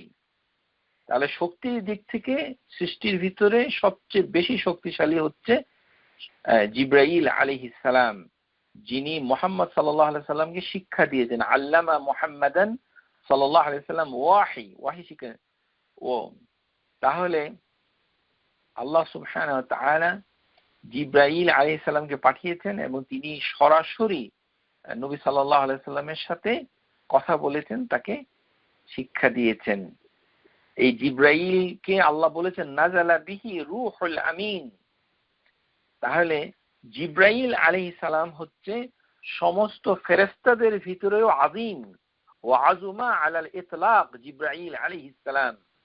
জিবরাইল আলাইহিস সালাম এত বিশাল, রাসূলুল্লাহ সাল্লাল্লাহু আলাইহি সাল্লাম জিবরাইল ফি সূরাতি ওয়ালাহু 600 জানাহ।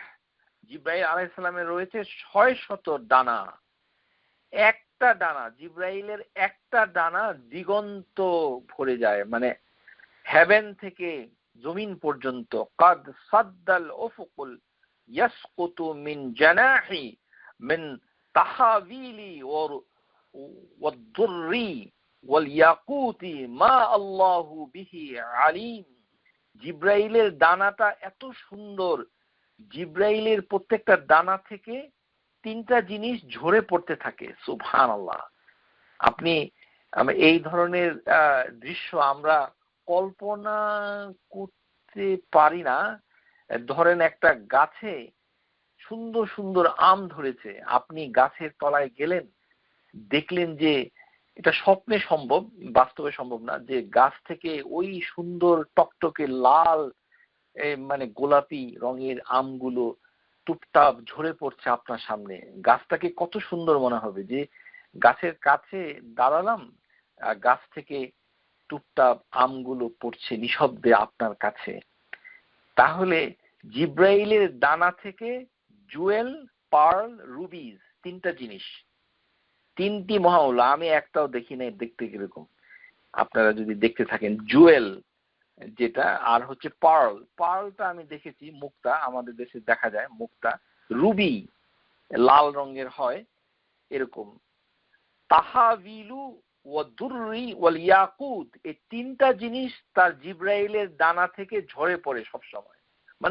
এত বড় তার একটা ডানা, সেই ডানা থেকে সব সময় এই রুবি, পার্ল, ইয়াকুত এগুলো ঝরে পড়তে থাকে। এত সুন্দর হচ্ছে জিবরাইল, এত বড় ব্যাপক মানে তার আকৃতি মিয়াতি জানাহি কুল্লি জানাহ মিনহা কাদ সাদ্দাল উফুক, যে সমস্ত হরাইজন দিগন্ত ভরে যায় একটা দানা।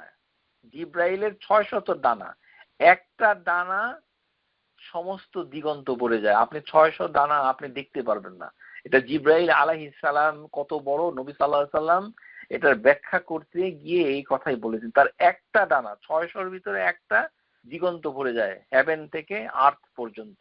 ওয়াকাল রাসূলুল্লাহ সাল্লাল্লাহু আলাইহি সাল্লাম রাআইতু মুনহাবিতান মিনাস সামাই সাদ্দা ইজামু খালকিহি মা বাইনাস সামাই ওয়াল আরদ, যে হেভেন থেকে পৃথিবী পর্যন্ত জিব্রাইলের এত বড় তার আকৃতি।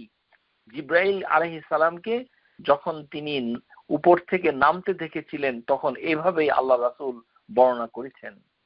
এই জন্য জিব্রাইল আলাইহিস সালামকে আল্লাহ সুবহানাহু ওয়া তাআলা বলেছেন শাদীদুল কুওয়া। এর অর্থ আল্লাহ কুরআনুল কারীমে পরেই বলে দিয়েছেন যু মিররাতি ওয়াসফাস্তাওয়া, সূরাতুন নাজম। এখানে ইবনে আব্বাস বলেছেন যে সে শুধু শক্তিশালী নয় বরঞ্চ যু মানজুর হাসন, সে অত্যন্ত দৃষ্টি আকর্ষণীয় এবং সুন্দর। আর সে জুল খালক তাওয়িল, সে অত্যন্ত দীর্ঘকায়। তাহলে জিব্রাইল আলাইহিস সালাম হচ্ছে বিশাল বড়, এবং নবী সাল্লাল্লাহু আলাইহি সাল্লাম তাকে 2 বার দেখেছেন জিব্রাইল আলাইহিস সালামকে। জিব্রাইল হচ্ছে শাদীদুল কুওয়া, তার মানে শক্তিটার বিকাশ ঘটেছে। তাই যিনি জিব্রাইলের রব, রাব্বি জিব্রাইল, এই জন্য নবী সাল্লাল্লাহু আলাইহি সাল্লাম শেষ রাতে উঠে যে দোয়া পড়তেন আল্লাহর কাছে, তখন একটা দোয়ার ভিতরে আছে দেখবেন দোয়ার বইতে যে জিব্রাইল মিকাইলের রব কে আল্লাহ রাসূল ডাকছেন। কেননা জিব্রাইলের একটি দানার একটি কোণা দিয়ে তিনি একটা শহর, তার নাম হচ্ছে সদম, প্যালেস্টাইনে, সেটাকে মানে লূত আলাইহিস সালামের সময় তিনি উল্টে দিয়েছিলেন। ফালাম্মা জা আমরুনা জাআলনা আলিহা সাফিলাহা ওয়া আমতারনা আলাইহা হিজারাতান, যে যখন আল্লাহর হুকুম আসলো তখন আল্লাহ সুবহানাহু ওয়া তাআলা ওই শহরটাকে আপসাইড ডাউন করে দিয়েছেন। মনে করেন নিউ ইয়র্ক শহর অথবা মানে ক্যালিফোর্নিয়া লস অ্যাঞ্জেলেস শহরটাকে উপরে তুলে যদি আপসাইড ডাউন করে দেয় তাহলে কিরকম হবে। লন্ডন, বাংলাদেশের ঢাকাটা যদি উপরে তুলে দেয় তাহলে কিরকম শক্তির প্রয়োজন, যে জিব্রাইলের একটি দানার ছোট একটি অংশ দিয়ে এই কাজটা সম্পাদন করেছেন। জিব্রাইল আলাইহিস সালাম অত্যন্ত শক্তিশালী।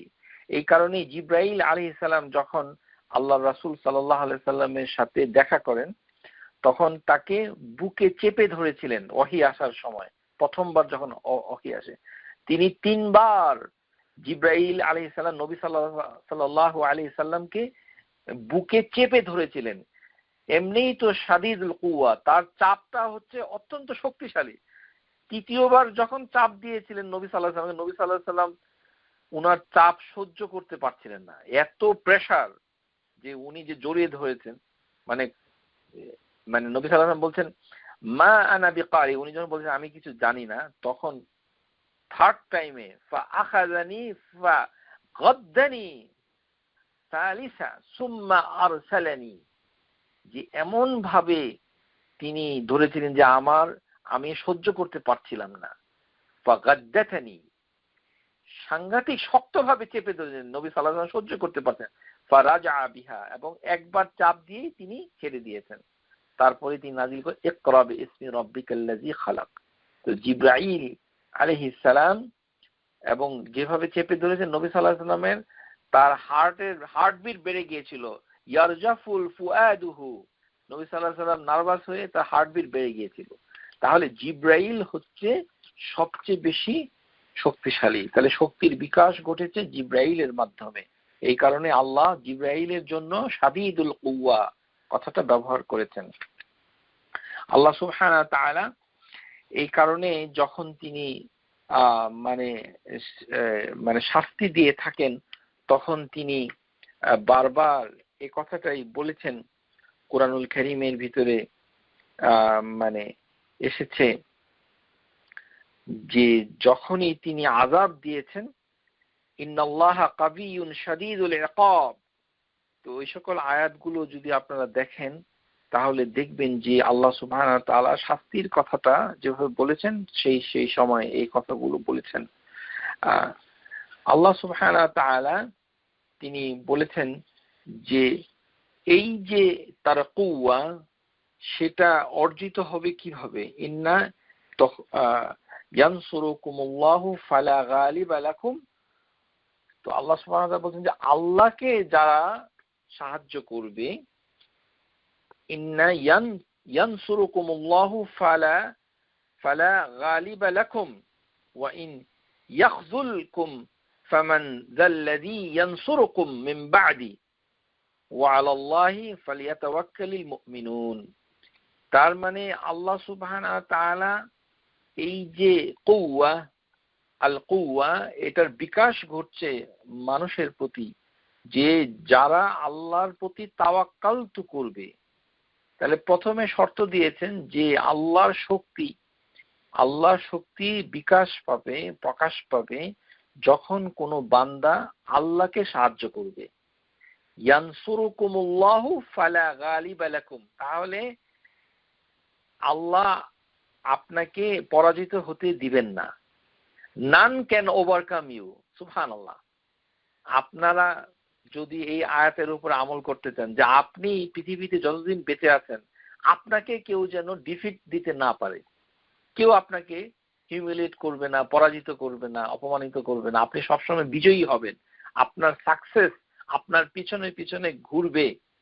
আল্লাহ সুবহানাহু ওয়া তাআলা একটা ফর্মুলা শিখিয়ে দিচ্ছেন, ওয়া ইয়ানসুরুকুমুল্লাহু ফালা গালিবা লাকুম। আল্লাহ বলছেন তোমরা যদি আল্লাহকে সাহায্য করো তাহলে তোমাদেরকে কেউ পরাজিত করতে পারবে না। ফালা গালিবা লাকুম, তাহলে আল্লাহ বলেছে আর তুমি, তার মানে তুমি যদি আল্লাহ সুবহানাহু ওয়া তাআলাকে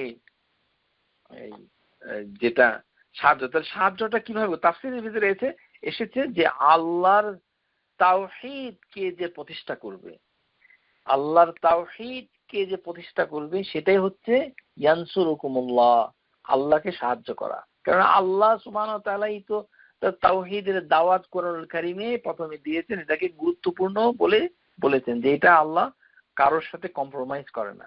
তাহলে আল্লাহর পক্ষ থেকে তার কিতাব এবং সুন্নাহ থেকে যদি আপনি তাওহীদের দাওয়াত দেন, তাওহীদ নিয়ে কাজ করেন, তাওহীদের উপরে আপনি কায়েম থাকেন, তাহলে আল্লাহকে আপনি সাহায্য করছেন।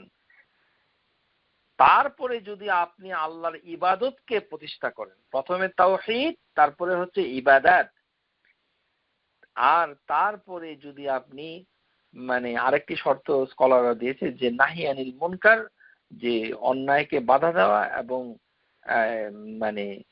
যে আমর বিল মারুফ, উত্তমের আদেশ করা, এগুলো যদি করেন তাহলে আল্লাহকে সাহায্য করা হয় এবং সেই ক্ষেত্রে আল্লাহ সুবহানাহু ওয়া তাআলা আপনাকে পরাজিত হতে দিবে না। আর এটাকেই বলা হচ্ছে তাওয়াক্কালতু মুমিন ফালিয়াতাওয়াক্কালিল মুমিনিন, যে চেষ্টা আপনাকে করতে হবে, এটি হচ্ছে তাওয়াক্কালতু, ট্রাস্ট। এই কারণেই লেখক এই আয়াতটা বলেছেন।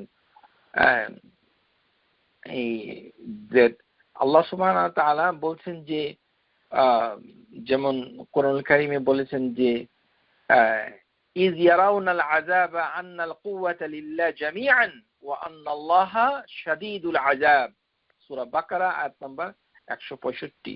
ওয়ালাউ ইয়ারাউনাল্লাযীনা যালামু, যারা জুলুম করেছে তারা যখন কিয়ামতের দিন দেখবে যে কি ধরনের শাস্তি তাদের জন্য রাখা হয়েছে, তখন তারা মনে করবে, বুঝতে পারবে যে সমস্ত শক্তি তো আল্লাহর কাছেই, ওয়া আন্নাল্লাহা শাদীদুল আযাব। তাহলে মুশরিকদের জন্য আল্লাহ সুবহানাহু ওয়া তাআলা এইভাবে সতর্ক করে দিয়ে আয়াত নাযিল করেছেন।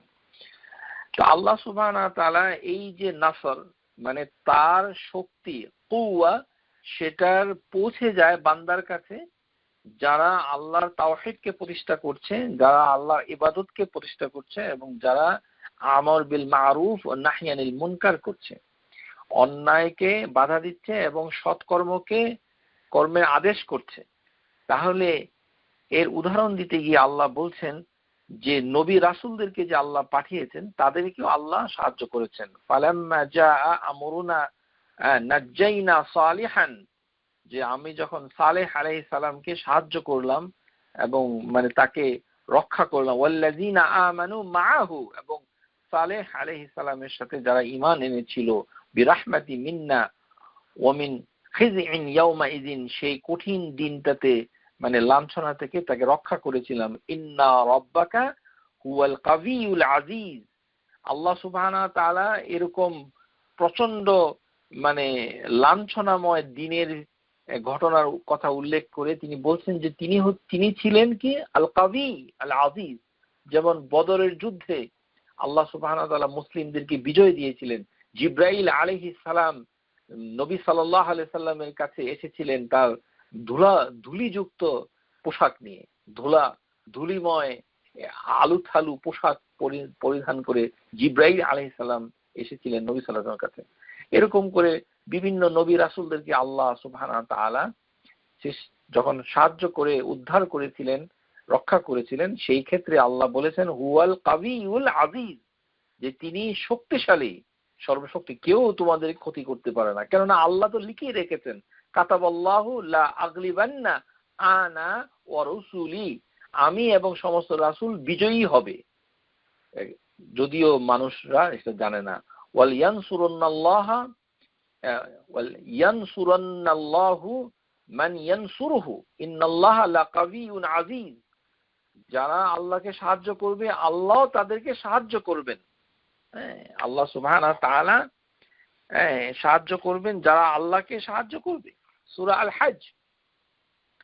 তাহলে আল্লাহর মানে যে মানে তার যে মানে মানে তাওহীদ আমরা আগে ব্যাখ্যা করেছি যে আল্লাহকে সাহায্য করার অর্থটা কি বুঝাতে, এবং আল্লাহ সুবহানাহু ওয়া তাআলা সেই ক্ষেত্রে লাকাবিউন আজিজ, আল্লাহ প্রচন্ড সর্বশক্তিমান এবং তিনি সাহায্য করতে পরোয়া করবেন না, তিনি সাহায্য করবেনই। যেমন তাওয়াক্কালতু করার একটি দৃষ্টান্ত হচ্ছে যে নিজের যা আছে সেগুলোকে আগে ব্যবহার করতে হবে, তারপরে আল্লাহ সাহায্য আসবে। স্কলাররা বলেন যে নবী সাল্লাল্লাহু আলাইহি সাল্লাম যখন মক্কা থেকে মদিনায় গভীর রাতে আবু বকর সিদ্দিককে নিয়ে তিনি রওনা দিলেন, তখন তিনি তার সাথে যে জনবল ছিল, রিসোর্স ছিল, সেটাকে তিনি সঠিক ব্যবহার করেছেন, তারপরে আল্লাহর উপরে ভরসা করেছেন। তিনি তার শয়নকক্ষে রেখে এসেছিলেন কাকে? আলী রাদিয়াল্লাহু তাআলা আনহুকে, যেন কাফেররা এসে বিভ্রান্ত হয়ে যায় যে তার ঘরের ভিতরে একজন লোক রয়েছে যিনি হচ্ছেন আলী। তারপর আবু বকর এবং নবী সাল্লাল্লাহু আলাইহি সাল্লাম তারা মানে গারে সাউর, সেই মানে গুহায় তারা আশ্রয় নিয়েছিলেন। তারপর যে লোকটা যারা এসেছিল তারা নবী সাল্লাল্লাহু আলাইহি সাল্লামকে দেখতে পায় নাই। আল্লাহ সুবহানাহু ওয়া তাআলা ফেরেশতার ডানা দিয়ে সেটাকে আড়াল করে রেখেছিলেন, তারা নবী সাল্লাল্লাহু আলাইহি সাল্লাম আবু বকরকে দেখতেই পায় নাই। ফেরেশতা এসে তাদের দৃষ্টি সীমানাকে নষ্ট করে দিয়েছে, দেখতে পায়নি। তারপরে যে ব্যক্তি ঘোড়ায় চড়ে তাকে মানে এসছিল আক্রমণ করতে, তার ঘোড়াটাও জমে গিয়েছিল, ফ্রোজেন হয়ে গিয়েছিল।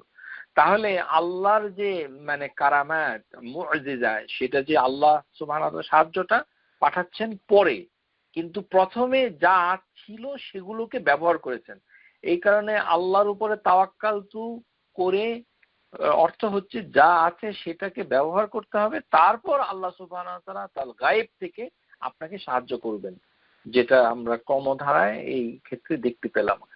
এবং আল্লাহ সুবহানাহু ওয়া তাআলা সূরা আহজাবের ভিতরে বলে ওয়াকাফা আল্লাহুল মুমিনিনাল কিতাল, যে এই সশস্ত্র যুদ্ধে মুমিনদের জন্য আল্লাহই যথেষ্ট ছিল। সূরা আহজাব, এই আহজাবের যুদ্ধে ওয়াকানাল্লাহু কাবিয়ান আজিজ, তিনি ছিলেন সর্বশক্তিমান এবং মানে পরাক্রমশালী। এইভাবে আল্লাহ সুবহানাহু ওয়া তাআলা বিভিন্ন জালিমদের ক্ষেত্রে যখন শাস্তি দিয়েছিলেন, যেমন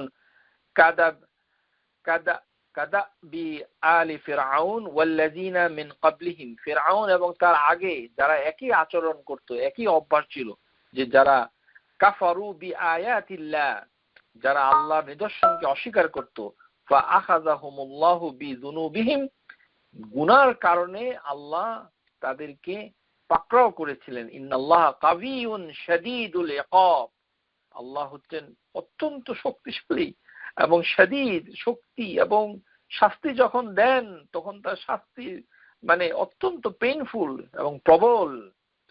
আওয়ালাম ইয়াসিরুল ফিল আরদি ফায়ানজুরু কাইফা কানা আকিবাতুল লাযিনা কালু মিন ক্বাবলিহিম কানু মিন আশাদ্দু মিনহুম কুওয়া, যে আল্লাহ বলছেন যে তোমাদের পূর্বে যাদেরকে শক্তি দেওয়া হয়েছিল, আশাদ্দা মিনহুম কুওয়া, আল্লাহ বলেই দিয়েছেন। তার মানে বোঝা যাচ্ছে যে মানব প্রজাতি এখন বর্তমান বিশ্বে যারা আছে, হোমোসেপিয়েন্স মানুষ, পূর্বের মানুষগুলো শারীরিক দিক থেকে অত্যন্ত ক্ষমতাবান, শক্তিশালী ছিল। তাদের এরকম ঘন ঘন হার্ট অ্যাটাক আর ওই যে স্ট্রোক হয়ে একেবারেই এই ডিস্ক হার্নিয়েশন, ব্যাক পেইন এরকম ছিল না। আগেকার দিনের মানুষদের শারীরিক ক্ষমতা অত্যন্ত শক্তিশালী ছিল, বায়োলজিক্যালি, ফিজিক্যালি, মেন্টালি, সব দিক থেকে।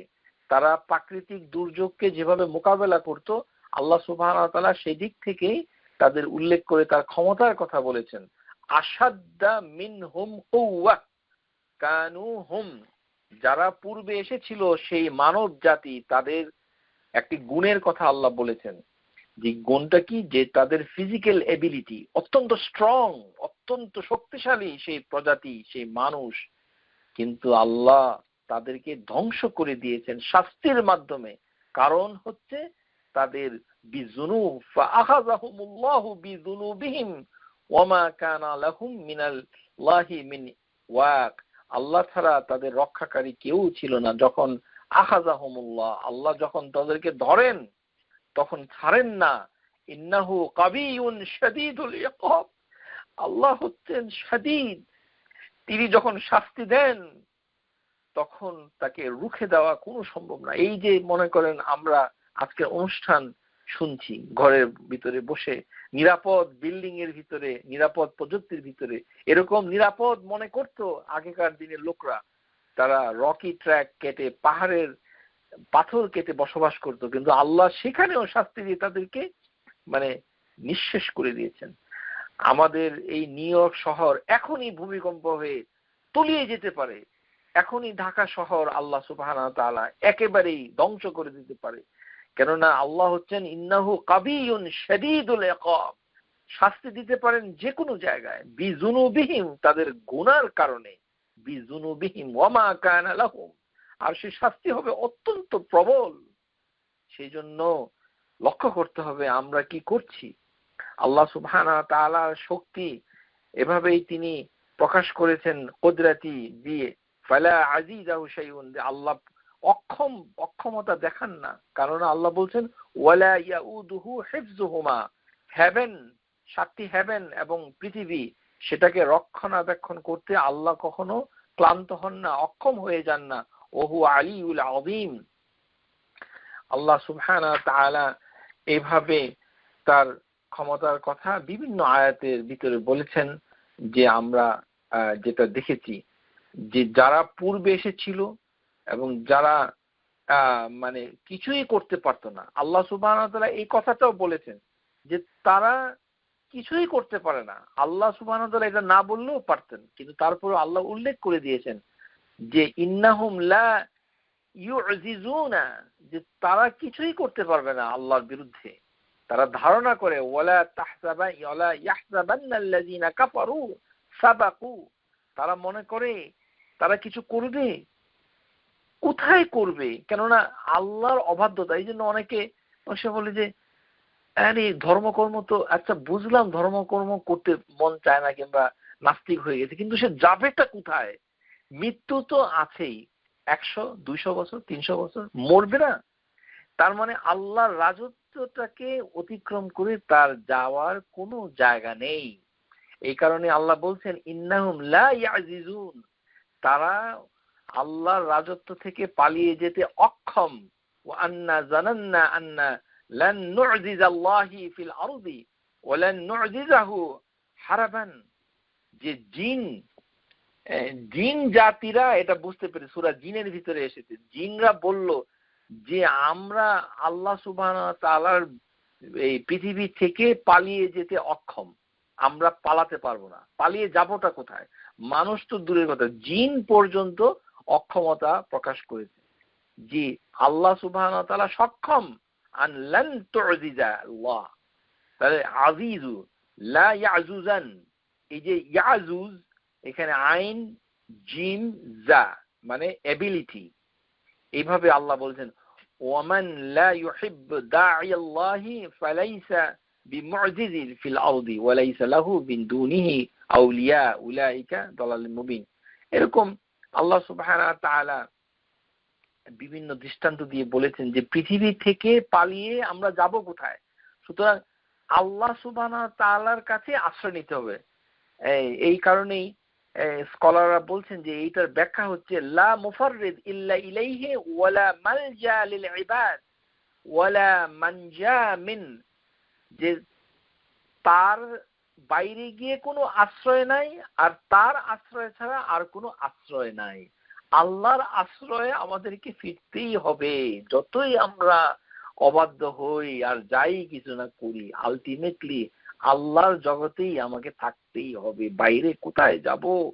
এই কারণে লা মানজা মিনকা ইল্লা ইলাইক, এটা বেতেরের যে দোয়াটা আছে সেই দোয়াতে শেখ আলবানী রাহমাহুল্লাহ এই কথাটা বলেছেন, যেটা খুব গুরুত্বপূর্ণ একটি শব্দ দোয়ার ভিতরে। লা মানজা মালজা, মালজা মানে যেখানে আশ্রয়স্থল, লিল ইবাদ ওয়ালা মানজা, এবং আল্লাহ মিনহু আল্লাহর থেকে আর কোনো আশ্রয় নাই, আল্লাহর কাছেই সব আশ্রয়।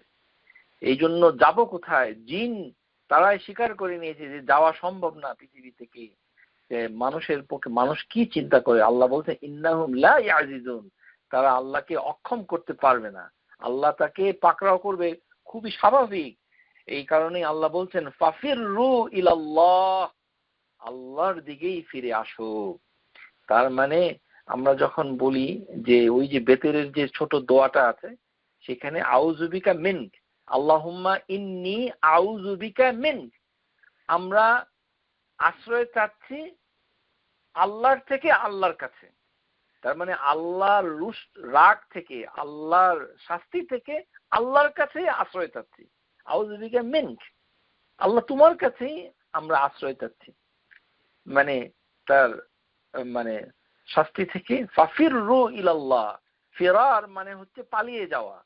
তো পালিয়ে যাওয়াটা মানে শব্দের দিক থেকে উচিত ছিল যে আল্লাহ থেকে দূরে সরে যাওয়া, কিন্তু আল্লাহ সুবহানাহু ওয়া তাআলা অদ্ভুত ভাবে এই সেন্টেন্সটা দিয়ে বলেছেন যে পালিয়ে তোমরা যাবে কোথায়, বরঞ্চ যেহেতু পারবেই না যেতে, সেই জন্য আল্লাহর দিকে দৌড়ে আসো।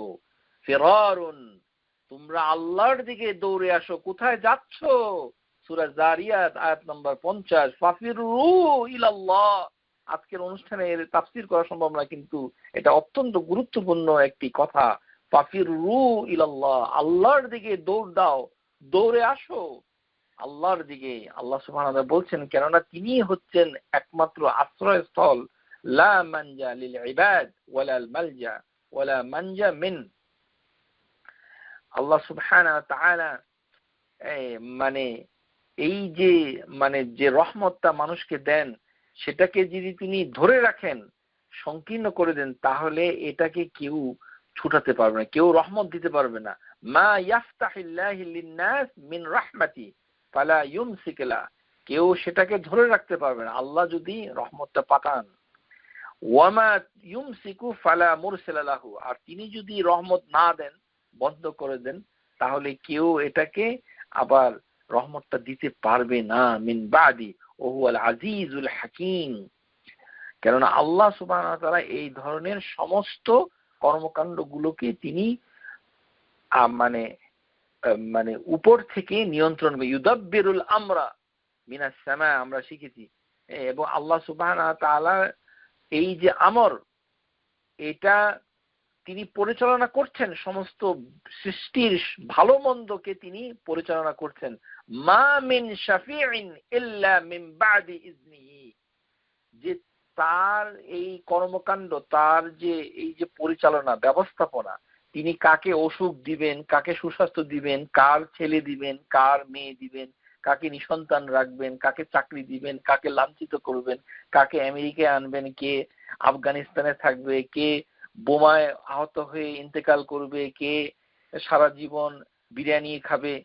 এগুলো আল্লাহ সুবহানাহু ওয়া তাআলা ইউদাব্বিরুল আমর, এটা আল্লাহ সুবহানাহু ওয়া তাআলা পরিচালনা করছেন।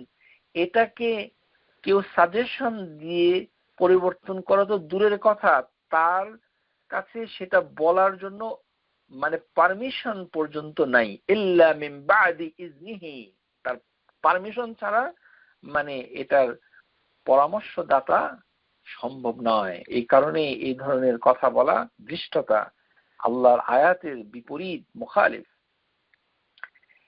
এই যে মানে মানে আমরা দেখতে পেলাম যে মানে কাবিয়ুন, তাহলে কাবিয়ুন মোটামুটি আমাদের জানা হয়ে গেছে। এখন আমরা যে আরেকটি আয়াতে কারিমা নিয়ে আমরা কথা বলবো, সেটা হচ্ছে যে এই যে কওয়া, এই কুওয়াটা আমরা কিভাবে আমল করব। কেননা প্রত্যেকটি নামের তাওয়াসসুল করার কায়দা হাদিসের ভিতরে, দোয়ার ভিতরে আছে, যে নামটা আপনি কিভাবে বলবেন। তো মাথায় হাত রেখে ইয়া কাবিয়ু বলতে হয় না, বলতে হবে কি সেটা আমরা এখন শিখব।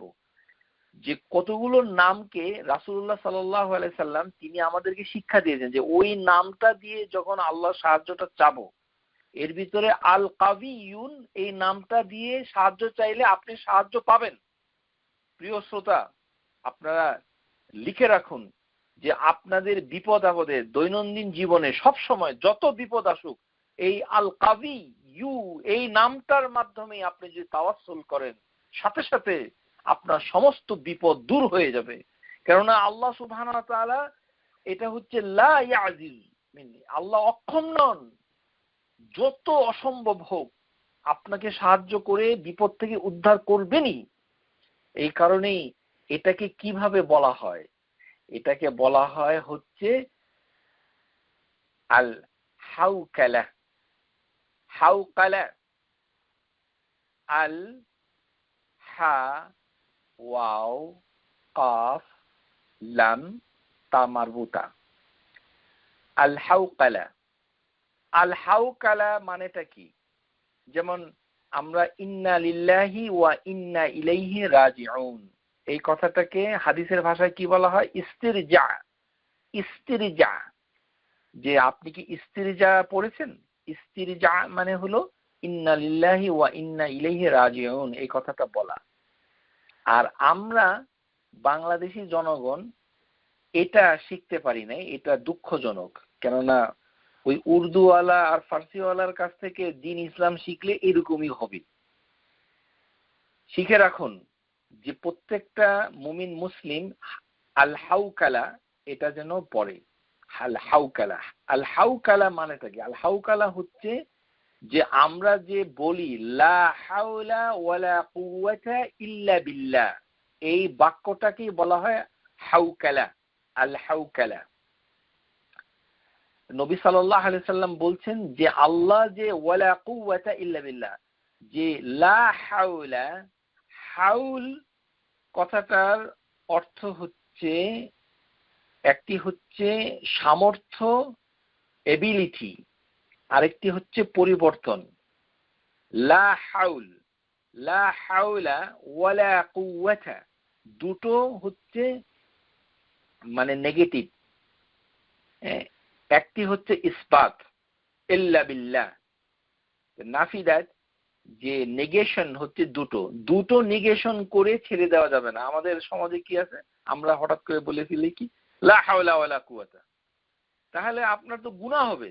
কারণ আপনি বলে দিচ্ছেন যে কোনো কিছুরই মানে সামর্থ্য নাই আর কোনো কিছুরই শক্তি নাই, এটা আপনি বলেই দিয়েছেন। আপনি তো ইল্লা বিল্লাহ না বলেন, তাহলে আপনি আসলে কাফের হয়ে যাওয়ার সম্ভাবনা, মানে আপনার ঈমান চলে যাবে। কিন্তু মানে কাফের হবেন না আমি বলছি না, আমি বলছি যে এটা আল্লাহকে অস্বীকার করার শামিল।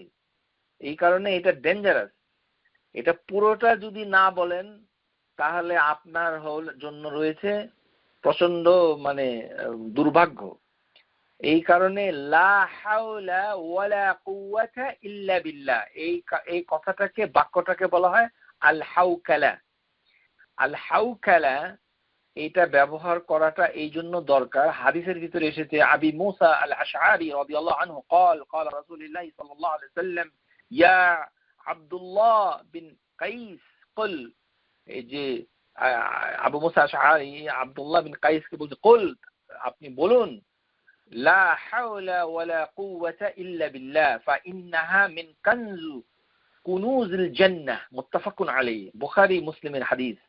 যে জান্নাতের চাবির একটা চাবি হচ্ছে লা হাওলা ওয়ালা কুওয়াতা ইল্লা বিল্লাহ, এই কথাটা বলা। তার মানে কি, যে হাউল হচ্ছে দুটো অর্থ, একটা কেউ কেউ বলছেন হাওয়ালা মানে হচ্ছে পরিবর্তন, আরেকটা অর্থ হচ্ছে হাউল মানে হচ্ছে সামর্থ্য। যে আল্লাহ ছাড়া এটাকে পরিবর্তন করা, আপনি যদি মুসাদ্দাদ করেন হাওয়ালা, হা ওয়াও এর পরে তাসদীদ, হাওয়ালা মানে হচ্ছে পরিবর্তন, মানে এটা চেঞ্জ। আপনারা ভয় পেয়ে এটা অনেক সময় বলি যে এটা যখন আমরা ডিল করতে পারবো না তখন এই কথাটা বলতে হবে, যে কোনো জিনিস ঘটলে লা হাওলা ওয়ালা কুওয়াতা ইল্লা বিল্লাহ। কিন্তু আমরা হতভাগা বাঙালি বলি কি লা হাওলা ওয়ালা কুওয়াতা, লা হাওলা ওয়ালা কুওয়াতা মানে আপনার ঈমান নাই, আপনি আল্লাহকে অস্বীকার করছেন, আপনি বলে দিচ্ছেন যে আল্লাহ মানে কোনো কিছু পরিবর্তন করতে পারবে না, আল্লাহকেও না করে দিচ্ছেন, কেননা আপনি তো ইল্লা বিল্লাহ বলেন নাই। যেমন লা ইলাহা বলে যদি কথা বলেন, লা ইলাহা ইল্লাল্লাহ, লা ইলাহা ইল্লাল্লাহ বলে দিয়ে আপনি বেঁচে যাচ্ছেন, কিন্তু লা ইলাহা এই কথাটা যদি বলেন তার মানে দুনিয়াতে কারোর কোনো ইলাহা নাই। লা ইলাহা লা ইলাহা লা ইলাহা বলতেছেন, তার মানে কোনো ইলাহা নাই, উপাস্য বলে কিছু নাই, তাহলে তো আল্লাহকে অস্বীকার করার শামিল। আর এখানে যদি আপনি বলেন লা হাওলা, তার মানে পরিবর্তন করার মতো কোনো শক্তি কোথাও নাই, অথবা কোনো সামর্থ্য নাই, ওয়ালা কুওয়াতা কোনো শক্তি নাই, কারোর কিছু নাই, আপনারও শক্তি নাই। আর শক্তির আধার যে আল্লাহ সুবহানাহু ওয়া তাআলা, যেটা আল্লাহ বলেছেন যে ফাল কুওয়াতা লিল্লাহি জামিআন, সমস্ত শক্তি আল্লাহর কাছে, সেটাও আপনি অস্বীকার করছেন। এই কারণে ইল্লা বিল্লাহ ইসবাত করতে হবে, এটা মাস্ট। এই কারণে আপনার সামনে যদি কোনো বাংলাদেশি হতভাগা এইটা বলে থাকে, সাথে সাথে তাকে কারেক্ট করায় দিবেন, কেননা ও যদি ওই মুহূর্তে মারা যায় তাহলে তো সে জাহান্নামে চলে যাবে, কেননা সেই আল্লাহর প্রতি ঈমানকে অস্বীকার করেছে। লা হাওলা ওয়ালা কুওয়াতা ইল্লা বিল্লাহ, এই কথাটাকে এত গুরুত্বপূর্ণ হাদিসে এসেছে, এটা জান্নাতের চাবি। কোন জান্নাতের চাবি না, কুনুজ মানে হচ্ছে জান্নাতের গুপ্তধন, জান্নাতের ভিতরে এটা লুকায়িত আছে, এই কথাটা। ও আমারানি, রাওয়াহু ইমাম আহমদ, হাদিস আবি যর রাদিয়াল্লাহু আনহু, আমারানি খালিলি বিসাবঈ, আমার বন্ধু নবী সাল্লাল্লাহু আলাইহি ওয়াসাল্লাম আমাকে 7টা আদেশ করেছেন। 7টা আদেশ করেছে কাকে? আবি যরকে। ফাযাকারাহা, সে বলেছেন, ওয়া আমারানি আন আকসারু মিন কাউল, আমি যেন সব সময় বলি লা হাওলা ওয়ালা কুওয়াতা ইল্লা বিল্লাহ, যে এই কথাটা যেন আমি সব সময় বলি, সব সময়, যেন আল্লাহ ছাড়া কোনো শক্তি, পাওয়ার, পরিবর্তন করার সামর্থ্য কি কারো নাই, ওয়ালা কুওয়াতা, এবং কোনো শক্তি নাই। কুওয়া, এই যে আমি ওয়ালা কুওয়া বললাম, এটাই হচ্ছে আল কাবিয়ুনের মানে তাওয়াসসুল, আল্লাহর নামটার তাওয়াসসুলটা হয়ে যাচ্ছে। লা হাওলা ওয়ালা কুওয়াতা, এখানে একটি নাম চলে এসেছে, সেটা কি? আল কাবিয়ুন, আল্লাহ হচ্ছেন একমাত্র কাবি। কাবি আরো আছে, আপনার বসও শক্তিশালী, মানে আপনার আমাদের প্রেসিডেন্ট, প্রাইম মিনিস্টারেরও শক্তি আছে, কাবিয়ুন, আমেরিকার প্রেসিডেন্টের শক্তি আছে, সেটা আপনি স্বীকার করছেন, কিন্তু আল্লাহ হচ্ছেন আল কাবি, আল্লাহ হচ্ছেন সর্বশক্তিমান, তার শক্তির কাছে সমস্ত শক্তি দুর্বল, দাঈফুন। এই কারণে এই কথাটা যেন আমরা জিকির হিসাবে বারবার বলি, এরকম পরামর্শ আবিজরকে দেওয়া হয়েছিল, লা হাওলা ওয়ালা কুওয়াতা ইল্লা বিল্লাহ ফাইন্না মিন কানজি তাহতিল আরশ, এই কথাটা মানে আরশের নিচে যেই ট্রেজার রয়েছে, যে সম্পদ রয়েছে, সেই সম্পদের একটি সম্পদ হচ্ছে এটা। এখন আমাদের সমাজের কি বলে। আমাদের সমাজে ওই যে হাউল, হাউল কিন্তু আল্লাহ সুবহানাহু ওয়া তাআলার কোনো নাম না। হাউল, হাওলা একটা জঘন্য একটা শব্দ প্রচলিত আছে। আমি এটা আপনাদেরকে শিখাচ্ছি এবং সংশোধন করে দিচ্ছি, নিজেরা শিখবেন এবং অন্যকেও শিখাবেন ইনশাআল্লাহ। বহুদিন আগে আমাদের এক শ্রোতা কানাডা থেকে আমাকে একটা গুরুত্বপূর্ণ প্রশ্ন করেছিলেন। তাকে আমি মোবারকবাদ জানাচ্ছি যে তিনি যে প্রশ্নটা করেছিলেন খুবই গুরুত্বপূর্ণ। কানাডার অটোয়া থেকে তিনি বলেছিলেন যে আমরা যে সমাজে অনেক সময় মানুষকে বিদায় দেওয়ার সময় কি বলি, আল্লাহর হাওলা করে দিলাম, এটা বলা যাবে কিনা? না, এটা বলা যাবে না। হাউলুল্লাহ বলে কিছুই নাই, কোরআনেও নাই, হাদিসেও নাই। এটা কোথার থেকে আসে জানি না, হয়তো উর্দু আলাদের থেকে আসতে পারে। আল্লাহর হাওলা, আল্লাহর হাওলা বলতে আবার কি বুঝায়? আল্লাহর হাওলা বলতে কিছুই বুঝায় না। এটা আল্লাহর জন্য অত্যন্ত অসম্মানজনক এই ধরনের কথা বলা, আল্লাহর হাওলা। কেননা হাওলার অর্থ হচ্ছে, একটা হচ্ছে হাওয়ালা, আবার এর ভিতরে আবার কয়েকটা স্মার্ট আছে কিছু লোক যাদের একটু আবার জ্ঞান আছে, বেহেশতি যাওয়ার আর বাংলাদেশি হুজুরদের কাছে থেকে কিছু জ্ঞান নিয়ে ওরা আল্লাহর হাওয়ালায় ছেড়ে দিলাম। হাওয়ালা এই শব্দ গার্বেজ, আবর্জনা। হাওয়ালা, হাওয়ালা মানে অর্থ হইল বিনিময়, মানে ধার নেওয়া। আপনি যে কর্জ নিচ্ছেন, যে আপনি দিলেন 2 টাকা আর নিলেন গাছের আমটা, এটাকে বলা হয় হাওয়ালা। তো এইগুলি কি আল্লাহর সাথে আপনি করেন নাকি? আল্লাহর হাওয়ালায়? এগুলো জঘন্য। এই সংস্কৃতি কোথার থেকে আসছে আমি জানি না। এগুলি আমাদের, মানে আমার প্রচন্ড রাগ হয়। আমাদের সমাজ সংস্কৃতিকে কলুষিত করেছে আমাদের ওই মাওলানা আর মৌলবী, এবং তারা জ্ঞানটুকু নিয়েছে উর্দুওয়ালা আর উর্দুওয়ালাদের কাছ থেকে। নিজের বিবেক বুদ্ধিকে বন্ধক রেখে এই কুসংস্কৃতি যারা শব্দগুলো আমাদের সমাজে প্রচলন ঘটেছে। হাউলুল্লাহ বলে কিছুই নাই। আপনি যদি বলেন হাউলুল্লাহ, তার মানে হচ্ছে আল্লাহ, অ্যাবাউট আল্লাহ। যেমন আমি আরবিতে বললাম তাফাররাকতু হাউল আল্লাহ, তার মানে আল্লাহ সম্পর্কে চিন্তা করা, থিঙ্কিং অ্যাবাউট আল্লাহ। হাউল মানে অ্যাবাউট, সম্পর্কে। তাহলে আমি বললাম আল্লাহর হাওলায় ছেড়ে দিলাম, আল্লাহর হাউলুল্লাহ। হাউলুল্লাহ বলতে বুঝায় আল্লাহ সম্পর্কে। তা আল্লাহ সম্পর্কে আমি কি ছেড়ে দিলাম? অর্থহীন। আল্লাহ সুবহানাহু ওয়া তাআলা হাউল কথাটা কোরআনুল কারীমে ব্যবহার করেছেন। হাউল মানে হচ্ছে চারপাশে।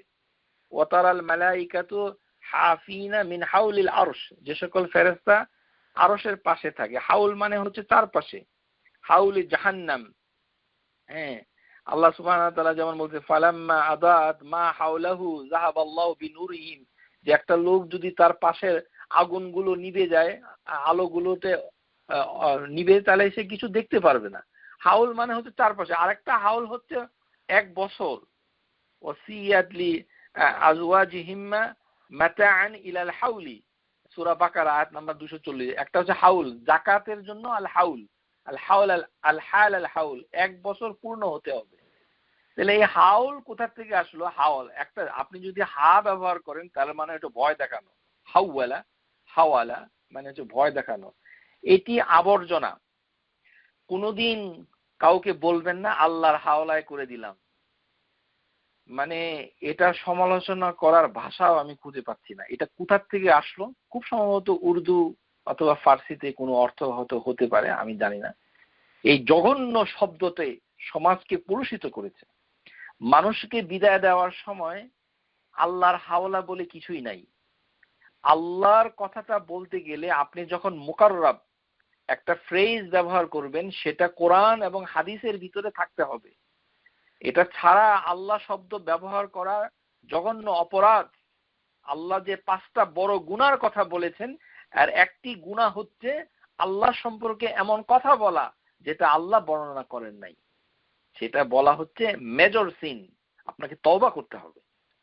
আপনি বলে দিচ্ছেন, ও আপনাকে আল্লাহর হাওলায় ছেড়ে দিলাম। কার হাওলায় ছেড়ে দিয়েছেন এটা মরার পরে ওই গ্রেভিয়ার্ডে গেলে পরে বোঝা যাবে। আস্তাগফিরুল্লাহিল আযীম। আল্লাহ আমাদেরকে সবাইকে মাফ করুন। ইন্নাল্লাহা ইয়াগফিরু লানা জামিআন। যখন মানুষ মানুষকে বিদায় দেয়, একজন আরেকজনকে বিদায় দেয়, যিনি বিদায় দিবেন তাকে যে কথাটা বলতে হবে সেটা দোয়ার বইতে সুন্দর করে লেখা আছে। সেটা কি? জাওয়াদাকাল্লাহু তাকওয়া ওয়া গাফারা লাক যামবাক ওয়া ইয়াসসার খাইরাল লাক হাইসুমা কুনত। এটা অনেক বড় দোয়াটা, কিন্তু এটাই জাওয়াদাকাল্লাহু ওয়াত তাকওয়া, মানে আল্লাহ তোমার তাকওয়াটাকে বাড়িয়ে দিক, ও গাফারা লাক, এবং আল্লাহ তোমাকে ক্ষমা করুন। তার মানে আপনি যাকে বিদায় দিচ্ছেন তার প্রতি আপনি ইস্তেগফার পড়বেন। এটাই হচ্ছে মানে আদব। আমরা যখন এয়ারপোর্টে যাই আল্লাহর হাওলায় ছেড়ে দিয়েছি, হ্যাঁ হ্যাঁ হ্যাঁ, তাকফিরুল্লাহিল আযীম। অজ্ঞতা, জাহালা আমাদের সমাজকে অন্ধকার করে ফেলেছে। কি বলতে হবে সেগুলো আমরা শিখছি না। আপনি যদি কিছু বলতে না পারেন তাহলে সালাম দেন, আসসালামু আলাইকুম ওয়া রাহমাতুল্লাহ, অনেক ভালো। তারপরে কি বলতে পারেন? লা হাওলা ওয়ালা কুওয়াতা ইল্লা বিল্লাহ, এটা বলেন, তাতেও অনেক মঙ্গল। কিন্তু ওই আল্লাহর হাওলা এখান থেকে আসে নাই, লা হাওলা থেকে আল্লাহর হাওলা আসে নাই। যদি বলেন লা হাওলাল্লাহ, এটি বলা নাজায়েজ, অবৈধ। কেননা হাউল কথাটা আল্লাহর সাথে কোথাও ব্যবহার হয় নাই। হাউল এটা কুওয়াতা লিল্লাহ, এটা কোরআনে আছে, হাদিসে আছে, কিন্তু হাউল এই শব্দটা কখনোই কোরআন হাদিসে আল্লাহর সাথে মোরাক্কাব হিসাবে আসে নাই। তা আপনি কেন ব্যবহার করেন আল্লাহর হাওলা? যেমন আল্লাহর ঘর বাইতুল্লাহ, আরবি গ্রামার যদি শিখেন, বাইতুল্লাহ আল্লাহর ঘর, নাকাতাল্লাহ আল্লাহর উট, হ্যাঁ, তাহলে এখানে হাউলুল্লাহ হচ্ছে আল্লাহর হাওলা। এরকম কোনো শব্দ নাই। এগুলো আকীদা বিরোধী, অপসংস্কৃতি। এগুলো থেকে মুক্ত হওয়া আপনার জন্য ফরজ, সুন্নত না যে না জানলেও চলবে। সারা জীবন মানুষকে বলবো, ছোট বাচ্চাকে, আব্বাকে, আম্মাকে, এয়ারপোর্টে, রাস্তাঘাটে আল্লাহর হাওলায় ছেড়ে দিলাম। কার হাওলায় ছেড়ে দিলেন? শয়তানের হাওলায় না কার হাওলায়, এটা আল্লাহই ভালো জানে। তাকবীরুল্লাহিল আযীম। যিনি বিদায় দিবেন তিনি বলবেন এটা, আর যাকে মানে মানে বিদায় দেওয়া হচ্ছে সে কি বলবে? আস্তাউদিউল্লাহু দীনাক ওয়া আমাতাক ওয়া আমানাতাক ওয়া খাওয়াতিমাল আমিলাক। এই কথাটা বলতে, আস্তাউদিউল্লাহ, আল্লাহর জিম্মায় তোমার দিনকে রাখলাম। আস্তাউদিউল্লাহ দীনাক। আল্লাহ সুবহানাহু ওয়া তাআলার নামের সাথে কখনো যদি আপনি ভার্ব ব্যবহার করেন তাহলে আপনাকে একটা অবজেক্ট রাখতে হবে সামনে, মানে নসব রাখতে হবে, না হলে আপনার এই কথাটা অপূর্ণ, আল্লাহর সাথে বেয়াদবি করা শামিল। যেমন আমাদের দেশে আছে, আমি আল্লাহকে পেয়েছি, উনি আল্লাহকে পেয়েছেন। আল্লাহকে পেয়েছেন এই ধরনের কথা বলা আল্লাহর সাথে তামাশা করার শামিল। এটা মারাত্মক গুনাহ এই ধরনের কথা বলা। আপনি আল্লাহকে পেয়েছেন এটা বলতে পারেন না। আপনি একটা অ্যাডজেক্টিভ ব্যবহার করতে হবে। আপনি আল্লাহর রহমত পেয়েছেন এটা বলবেন, যে মানে আউজাদুল্লাহি রাহমাহ, মানে রাহমাতিল্লাহ, ওয়াজাদাল্লাহু রাহমাহ, এরকম যে আল্লাহর রহমত পেয়েছি, আল্লাহর অনুগ্রহ পেয়েছি, ফাদলুল্লাহ পেয়েছি, এরকম একটা অ্যাডজেক্টিভ বসাতে হবে। কি পেয়েছেন? আল্লাহকে পেয়েছেন। আল্লাহ কি আপনার আমার মতো কোন ব্যক্তির মতো? আস্তাগফিরুল্লাহিল আযীম। আল্লাহ হচ্ছেন আল আজিজ। আল্লাহ সম্পর্কে এই ধরনের কথা বলা সুফি সংস্কৃতি থেকে আমাদের সমাজে এগুলো এসেছে। আরে উনি তো অনেক ধার্মিক, উনি আল্লাহকে পেয়েছেন, উনি একটা আবর্জনা বটে। উনি এই কথাটা বলেন, ওনার আল্লাহ সম্পর্কে তার কোনো জ্ঞান নাই, এই কারণে এটা বলছেন। আল্লাহর অনুগ্রহ পেয়েছেন, আল্লাহর মানে রহমত পেয়েছেন, আল্লাহর ফজল পেয়েছেন, কোনো একটা কথা এখানে অ্যাড করতে হবে। শুধু আল্লাহকে পেয়েছেন এটা ইনঅ্যাপ্রোপ্রিয়েট। তেমনি যখন বলবেন যে আল্লাহর জিম্মায় তোমাকে ছেড়ে দিলাম, যাকে বিদায় দেওয়া হচ্ছে, মানে সে আপনাকে বলবে, হ্যাঁ, আস্তাউদিউল্লাহ দীনাক, এটা বলতে হবে যে আমি তোমাকে ছেড়ে দিলাম তোমার দিনকে আল্লাহর জিম্মায়, ও আমানাতাক, তোমার মানে আমানাটাকেও আল্লাহর কাছে ছেড়ে দিলাম, ও খাওয়াতিমা আমালিক, এবং তোমার শেষ কাজটাকেও আল্লাহর জিম্মায় ছেড়ে দিলাম। আস্তাউদিউল্লাহ দীনাক, আর যিনি বিদায় নিচ্ছেন, মানে যাকে ফেয়ারওয়েল দেওয়া হচ্ছে, বিদায়ী চলে যাচ্ছেন যিনি মুসাফির, সে তার জন্য দোয়া করবে, জাওয়াদাকাল্লাহু তাকওয়া ওয়া গাফারাল্লাহু লাকা যামবাক ওয়া ইয়াসসারহুল, তার মানে হচ্ছে আল্লাহ সুবহানাহু ওয়া তাআলা যেন তোমার তাকওয়া বাড়িয়ে দেয়, তোমার জন্য ইস্তিগফার করা হয়, মানে করা হচ্ছে যামবাক, এবং তোমার গুনাহটাকে মাফ করায় আল্লাহ সুবহানাহু ওয়া তাআলা, এবং ওয়া ইয়াসসারুল খায়রা লাক, এবং সমস্ত খায়ের যেন তোমার জন্য সহজ হয়ে যায়, হাইসুমা কুন, তুমি যেখানেই থাকো না কেন। তার মানে ট্রাভেলারকে এটা বলছে যেন তার দোয়াটা যেন কবুল হয়ে যায়, তাহলে তার জন্য সমস্যা হয়, যেহেতু সে ট্রাভেল করছে, সেই জন্য আপনি তাকে এইভাবে মানে তাকে বলছেন, কেন দোয়ার ভাষাটা দিয়ে আপনি বুঝতে পারছেন কোন দোয়াটা কার জন্য করতে হবে। এটা যদি আপনার উল্টাপাল্টা লাগতে পারে, আপনাকে একটা কৌশল শিখিয়ে দিচ্ছি, কেননা পরের কথা ইয়াসসারুল খায়রা লাক হাইসুমা কুন্ত, তুমি যেখানেই থাকো না কেন সবকিছু যেন সহজ হয়। এটা কার দরকার?